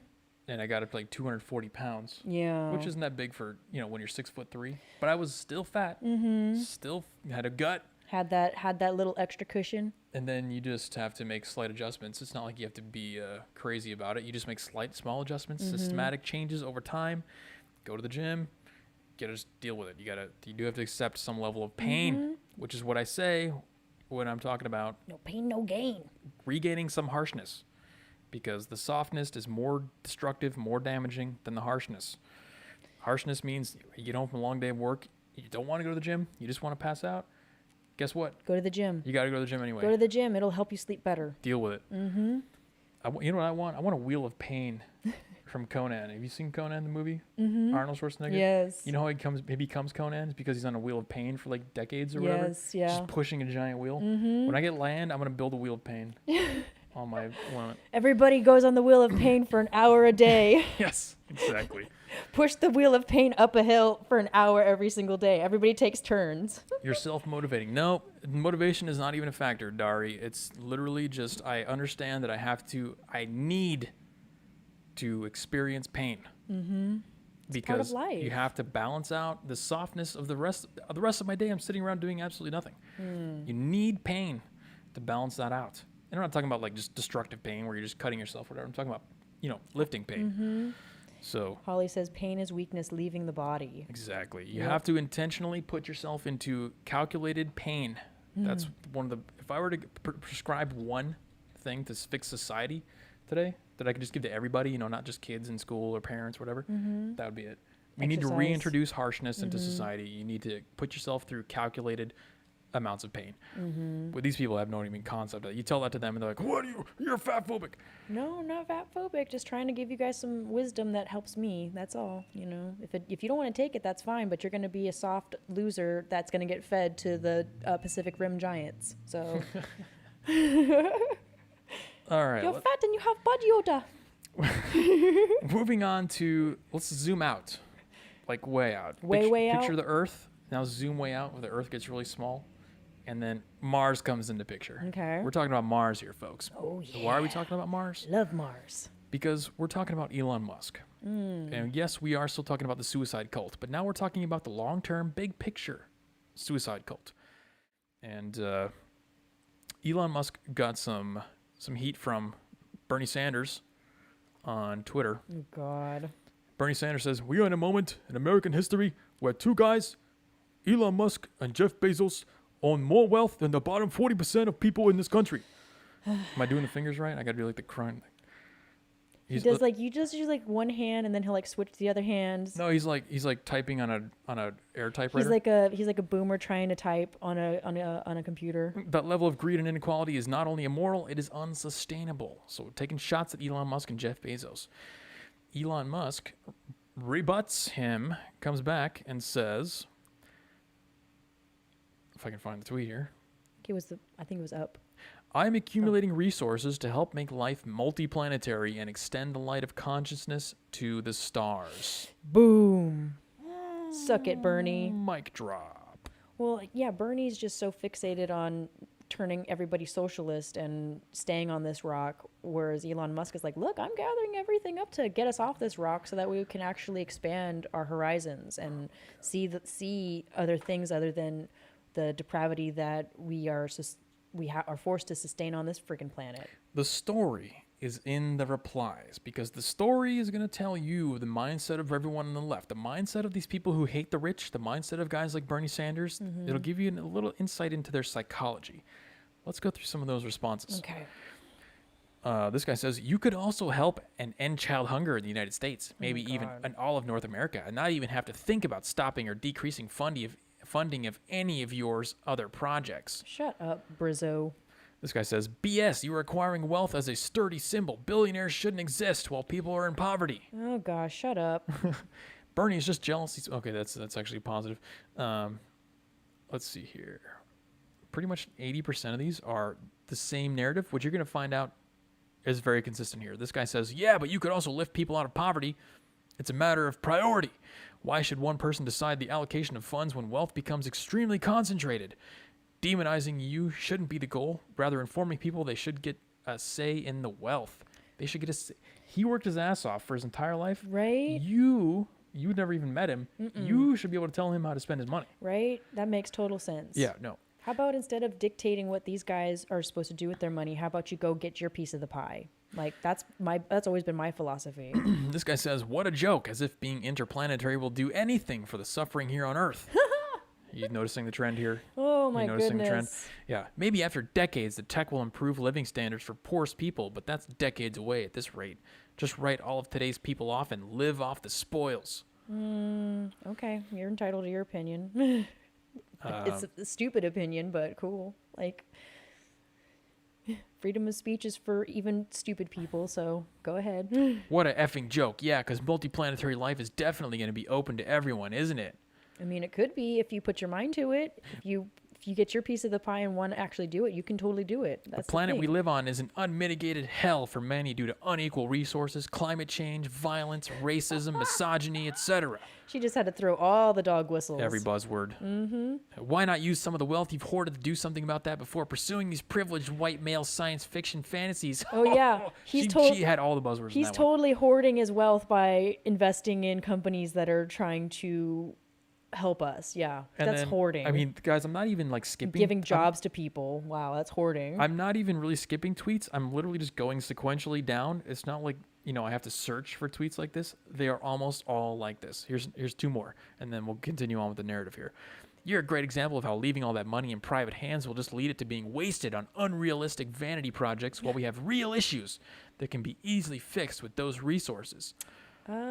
Pretty sure you can't solve racism with money. Like, that's not going to solve anything. Last but not least, I wish you'd use more of your wealth to help people here on Earth first. Rich people will let the planet and the poor die once they have an escape to another world. Earth is worth putting all of your energy into. Do these people not realize that he employs, like, both Jeff Bezos and Elon Musk employ tens of thousands of people? Is that not helping people? No, they don't understand that. Is that not like giving them jobs, giving them insurance, giving them the opportunity to advance our species to be able to go somewhere else and, use the resources we have to improve life on here? I guess they don't see that as helping people.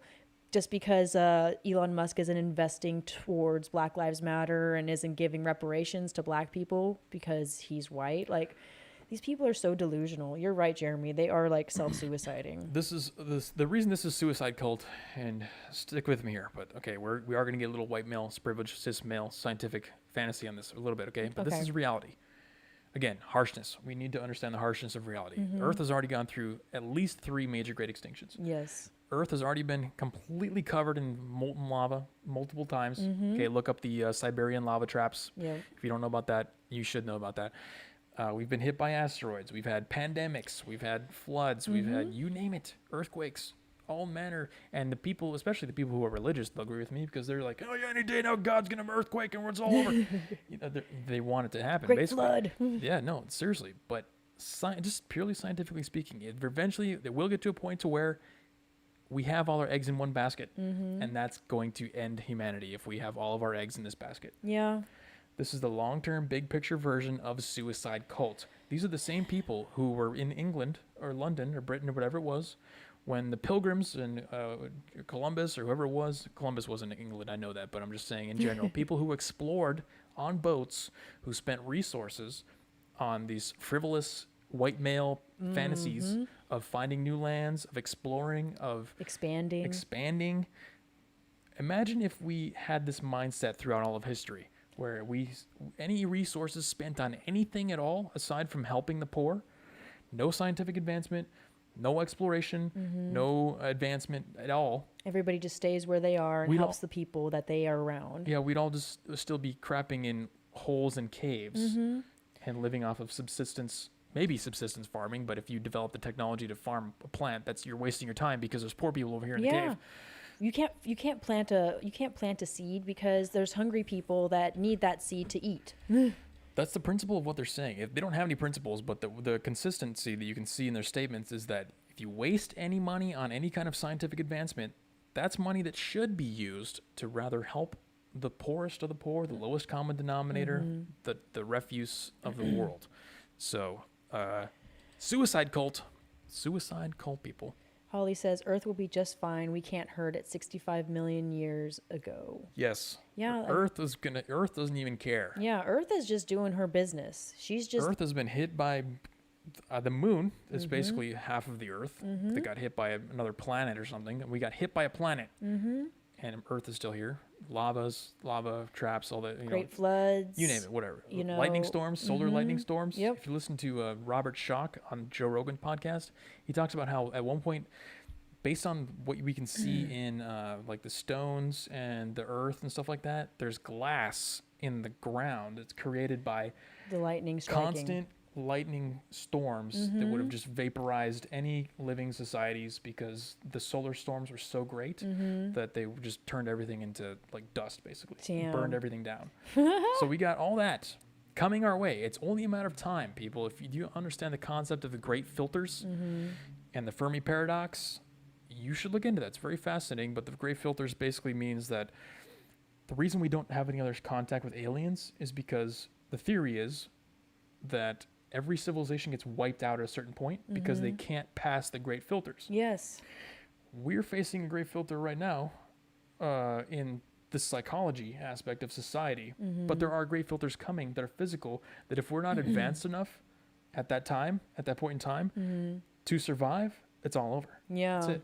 Like, what are we even doing? Why are we here? Why are we arguing about politics when this is all going to be over in 200 years? Right. Or 2,000 years. It doesn't matter or what time frame. 9 years, according to the leftists. Exactly. They are proposing the fact that there's 9 years left, and yet they're not diverting all of their scientific, all the money to the scientific advancement and research. And like, why aren't they dumping all the money into fusion research? Right. Going to the moon, expanding to Mars, and they're the ones who are lying and saying we only have 9 years left. That's a great point. I'm glad you brought that up. Yeah, we got 9 years left, so we need to stop the gas vehicles because that's gonna make it worse. We need to no nuclear, no fusion, no advancement when it comes to figuring out ways to get off fossil fuels. And also too, don't figure out a way to get off this planet because the planet's going to die in 9 years anyways. So we all just need to die together. That's basically what they want. They want us to all die together. It's like, no, I don't want to die with you people. No, thank you. And then he says, "I'm climbing the ice wall. I'm done." Phil C has a great point. He says the Earth is cyclic. Yes, indeed, it's cyclic, and people love to complain about how we're making so many animals extinct and so many species are going extinct because of our economic impact. But they don't realize that at certain points through history, there's been like a 99.9% of elimination of all species. Yeah. And I'm talking about when like the lava traps were exploding out of Siberia and all over the earth and everything was just covered in lava and there was no sunlight coming in. Pretty much every single thing died. Yeah. I mean, all the dinosaurs died. There's no dinosaurs left on the planet. And yet, look at how diverse life is today. Right? From the dinosaurs. We bounce back. Yep. You could argue that if the dinosaurs didn't go extinct, we wouldn't have made it. We wouldn't have. Because they would have just wiped us out. We wouldn't have like chickens. We wouldn't have like... We wouldn't have evolved. That's what I'm saying. We wouldn't have wiped us out because we didn't exist back then, but... Yeah, like we wouldn't have anything to evolve from if the dinosaurs didn't make their necessary sacrifice, Yes, even though it wasn't, exactly. even though they didn't have a real choice in it. See, they get too, I think this is what Joe Rogan used to talk about this kind of stuff a lot. I don't listen to Joe Rogan anymore, but just to let you guys know that I'm not like a Joe Rogan fanboy or anything, but he did have a great point in that because the way the media operates, the social media and everything, it's constantly conditioning you to think about and be in immediacy. You only ever think about ideas that are like within arm's length, right in front of your face. Yep. What is the most pressing issue of the day? Oh, the shooting in Boulder, Colorado, or whatever it is. Racism here, racism there. Who knows? Racism everywhere. You're always focusing on these really, in the end of the day. When I say the end of the day, like 10,000 years. If you look back in history, like in a historical time scale, this stuff is meaningless. It's totally meaningless. It's completely meaningless. Nobody spends any time thinking about stuff like the survival of the species, long-term survival, advancement, like Elon Musk.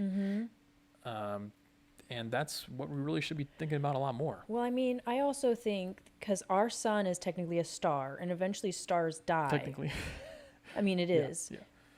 Eventually stars do die, and when stars die, it's a great event. And if our sun dies, our star dies, the thing that we revolve around, it's gonna take us with it. We'll be long gone. So by I then. want to be off this rock, or have my future generations of me off this rock, so that way the humans can survive. So we've got like, I don't know, let's say like 50 million years to get out of this solar system. Yeah. And it might take a few resets of life on Earth to even be able to do that. Yeah. But that's what the great filter is. And when you're talking about timescales that are billions of years long, this is all just blinks of an eye. These are small iterations of experiments that are happening over and over and over and over again. Like it gets to, humanity's 1,000 years old, they failed. Now it gets a restart, then they failed. You know what I mean? Like that's what civilization is. From failure, guess what? From all the failures that have happened over the last 2,000, 3,000 years of society, of humanity being on this rock, we've greatly improved. I mean, we went from living in, mud huts to living in, skyscrapers and big buildings. That's why this is so upsetting, is because we are in a great run right now. Oh yeah, we are. If you think about this as, just another experiment, this version of the experiment is going really well. We're flying to the moon. We're going to Mars. Elon Musk is going to go to Mars soon. Yep. We've got high-speed internet. We're going to be doing we're going to be making cyborgs. We're altering our DNA.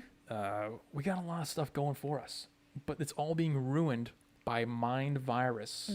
All the technological advancement that's supposed to provide us with, the ease of life and the expanding to the stars, all that good stuff, is being stomped on. Stomped on by mutant retards. By mutant retards that have nothing going for them, so they want to stomp out any kind of competition. Suicide cult. It is suicide. Do you see the picture I'm painting now? I totally see it, This man. is the big picture suicide cult. I mean, I've seen it. They want to kill civilization and humanity. I've seen it happen in real life when I try to talk about this with people, like personal friends. I'm like, yo, I want to see us go to the stars and live in space. And they're just like, no, that's not possible. It's like, no, it's totally possible. Like, why don't you want that? No, see, they don't think it's possible because they're too busy, they're talking about George Floyd on the news and stuff. Yeah, they're too busy talking about the 27 genders or the 87 genders and George Floyd and Derek Chauvin. We crawled out of the ocean. Yes, exactly. Now here we are. We got to get to the stars. Live through 5 different 9 years left BS tropes. Right? Yeah. No, this time it's real, Holly. This time it's super real. This time we actually only have 9 years left. Pretty sure my grandparents heard the whole 9 years left on this planet many, many times. So, in 50,000 years from now, the human race will be something different. This is not a final form. Evolution has no end goal. Yeah, we're like Pokemon, never ending. Our brains are too inferior to even comprehend what's actually going to be, in 50,000 years. And this is what I say about. Maybe you can understand. See, nobody's going to understand when I say that all you have to do is wait out the leftists. Because in a long-term situation like that, these people who advocate for abortion, they advocate for not having kids, they advocate for being career-minded, never starting families, they hate families, they want to break families up. Yep. They're all mutants already, so they got genetic mutations. they aren't going to last long. Nah. Okay? Just got to wait them out. That's what I'm saying. Just wait in the bunker. When I'm saying all we have to do is wait them out. They're literally a suicide cult. Abortions, They're all going that to eat stuff. themselves. Abortions, no families, no kids, birth control. Mm-hmm. They're killing themselves. Yeah, they are. On a macro level. Again, this is the macro version of the suicide cult story that I'm trying to portray here. They are killing themselves. Oh, Suicide cult. And they encourage it. They think it's a great thing, and they want to spread the ideology to as many people as they can because that's what a cult does. Yep. They convince everyone else to join the cult. I'm all for letting them just destroy and kill themselves. Like, just do it. I just make it easier for me, so that way I don't have to do it and feel bad about it and live with the guilt of, like, taking someone's life, like, or just telling somebody that you're worthless. Like, no, if you know you're worthless, just admit it and just do it yourself. Like, please, just do it. Well, see, you don't have to get that harsh about it. I mean, I do love the harshness. Good job on that, but you don't have to even get that far. The lifestyle they have and the psychology they have will lead to the end of their genetic line. Mm-hmm. Just give it time, and it'll do its own job. Oh. So Commander Osa says there's going to be more than 1,000 genders in space. Well, just imagine when you can start making like a cyborg humans, how many genders they're going to be. Oh, yeah. There's going to be a cyborg gender just for them. Dinosaurs are super racist. They deserved it. Yes, they did. Stalking Horse says Velcro. See, that's the thing. Velcro. It's all about Velcro. Yeah. Because these Velcro's a game changer. these idiots talking about how this stuff is a waste of money. It's a waste of time. It's a waste of resources. They can't comprehend. They don't have the brain power to comprehend all the additional scientific advancements that are going to come from doing this. Right? The technological advancements. Because Velcro came as a result of going to space previously. Everything is Velcroed in space. Teflon. I mean, everyone's life is improved by Tang. Teflon. Tang. You can't forget about Tang. Being facetious a little bit there. I mean, I'm not saying these aren't the greatest inventions of all time, but they do provide for scientific advancement. And also, more importantly, I would say, a psychological shift in the population. What happened in the 70s or whatever it was when we started to go to the moon, went to the moon, 60s? 1969. I'm too young. I don't know. It's like way before my time, so forgive me. But what happened as a result of that was a massive increase of scientific, what's the good word? Ambition in America. Yeah. Kids wanted to be astronauts. Yes, They wanted to be did. scientific. They were interested in science, and that led to a scientific renaissance, which got us to where we are today. We got high-speed internet, all this stuff. Yeah. It came arguably from the scientific boom that occurred from just going to the moon. I remember being a kid and learning about the rovers that they would send to Mars and all of the data that they collected from the rovers on Mars.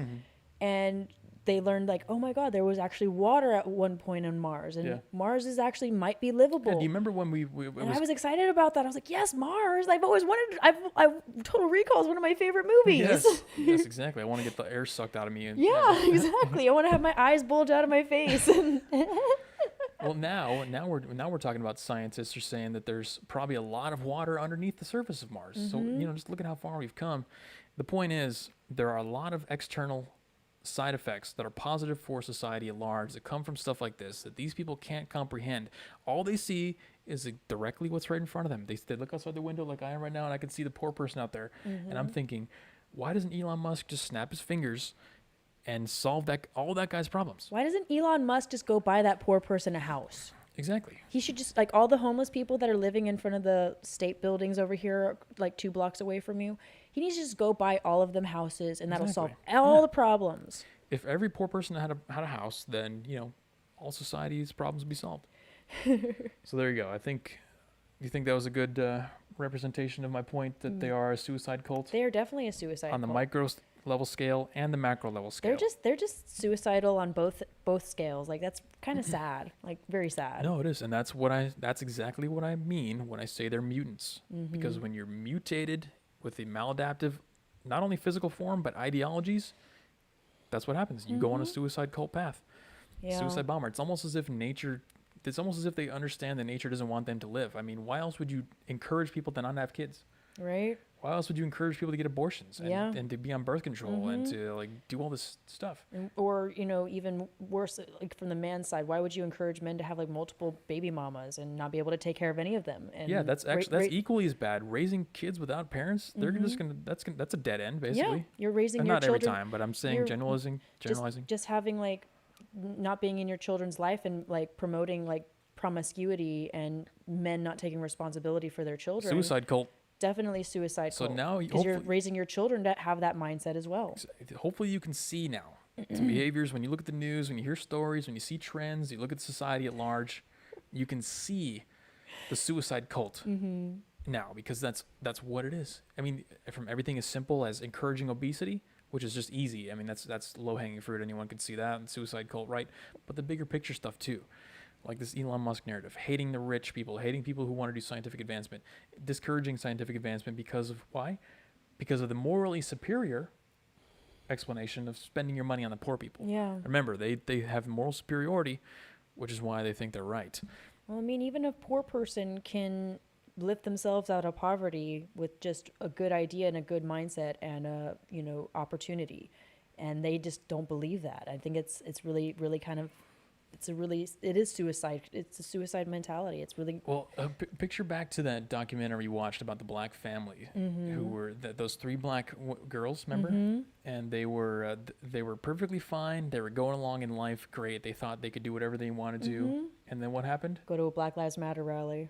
The grandma. Yeah, the grandma. Suicide cult grandma, the cultist, came in and said, just pumping the propaganda into him, like, the system is against you. Yeah. We got to vote for, the people who don't hate blacks.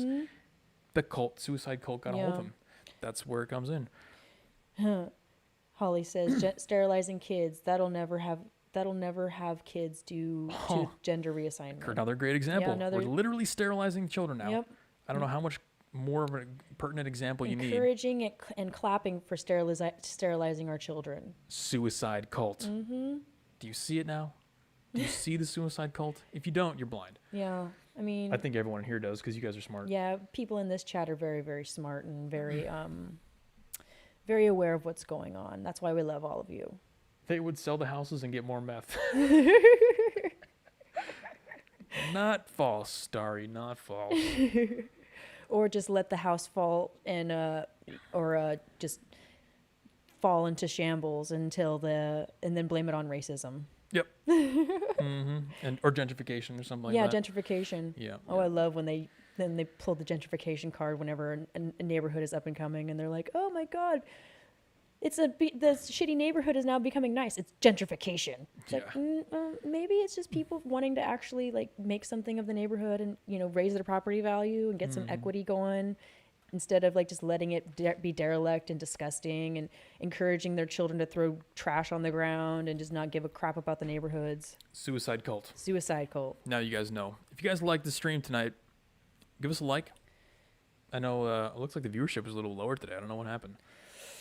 Who knows? Shadow banned. Yeah, I'll just blame it on the shadow ban again. We blame everything on every the time. shadow banning. Shadow ban. Get the likes up, subscribe if you're new. If you like what you heard, we talk about this kind of stuff, critical thinking, all that kind of good stuff. We are live here every Tuesday and Saturday, 7 p.m. PST. We're going to be moving the Saturday streams to stereo streams, so Delaney won't be here physically on Saturdays. Sorry, guys. But we're going to do the stereo streams. We're getting the hang of the stereo streams, I think on the last one we had the Irish guy talking too much. We got to get some controls on the people talking too much. Got to get some new blood in there. No, yeah, we got to rotate the people in and out. We'll get that down. It's a new thing for us. It was only the second one. We'll get it down. Yeah. But they are fun. And we're also going to be on Bill's channel tomorrow, right? I believe so, yes. All minus the ends justify the memes. The ends justify the memes. We're going to be there on their 4 o'clock Eastern time, right? 4 o'clock Pacific. Oh, 4 o'clock Pacific. Yes. So it's 7 p.m. Eastern. 7 p.m. 4 o'clock Eastern. Pacific. So we'll be there. And if you guys listen on the podcasts, you can find it on iTunes, Stitcher, and Google Podcasts. It's called the Alt-Centrist Podcast. Arian says he wasn't Irish, he was Scottish. Yeah, he was Scottish, but he was a really cool guy. I think we definitely we had a good conversation with him. And Stalking Horse says to get me a camera. I do have a camera, but the thing with stereo is... We're going to get her camera set up. We're going to get my camera set up and all that. I know you guys don't want to look at me. You want to look at her. I know. I'm the eye candy here, even though Jeremy's pretty eye candy himself. But... Most of our audience is male. We got to play to the audience, okay? Yeah, we got to play for all you simps out there. Holly says, except if Jeremy has a date, then Fridays. Maybe. Could happen again. I'll try to schedule my day for Friday this time. Yeah, hopefully she's not working too much. Yeah, no, she probably will be. Thanks, guys. We'll see you next time, Saturday. This is the Weekly Narrative. Bye-bye now. Have a great Have a rest good of your night. week. I love you. Bye.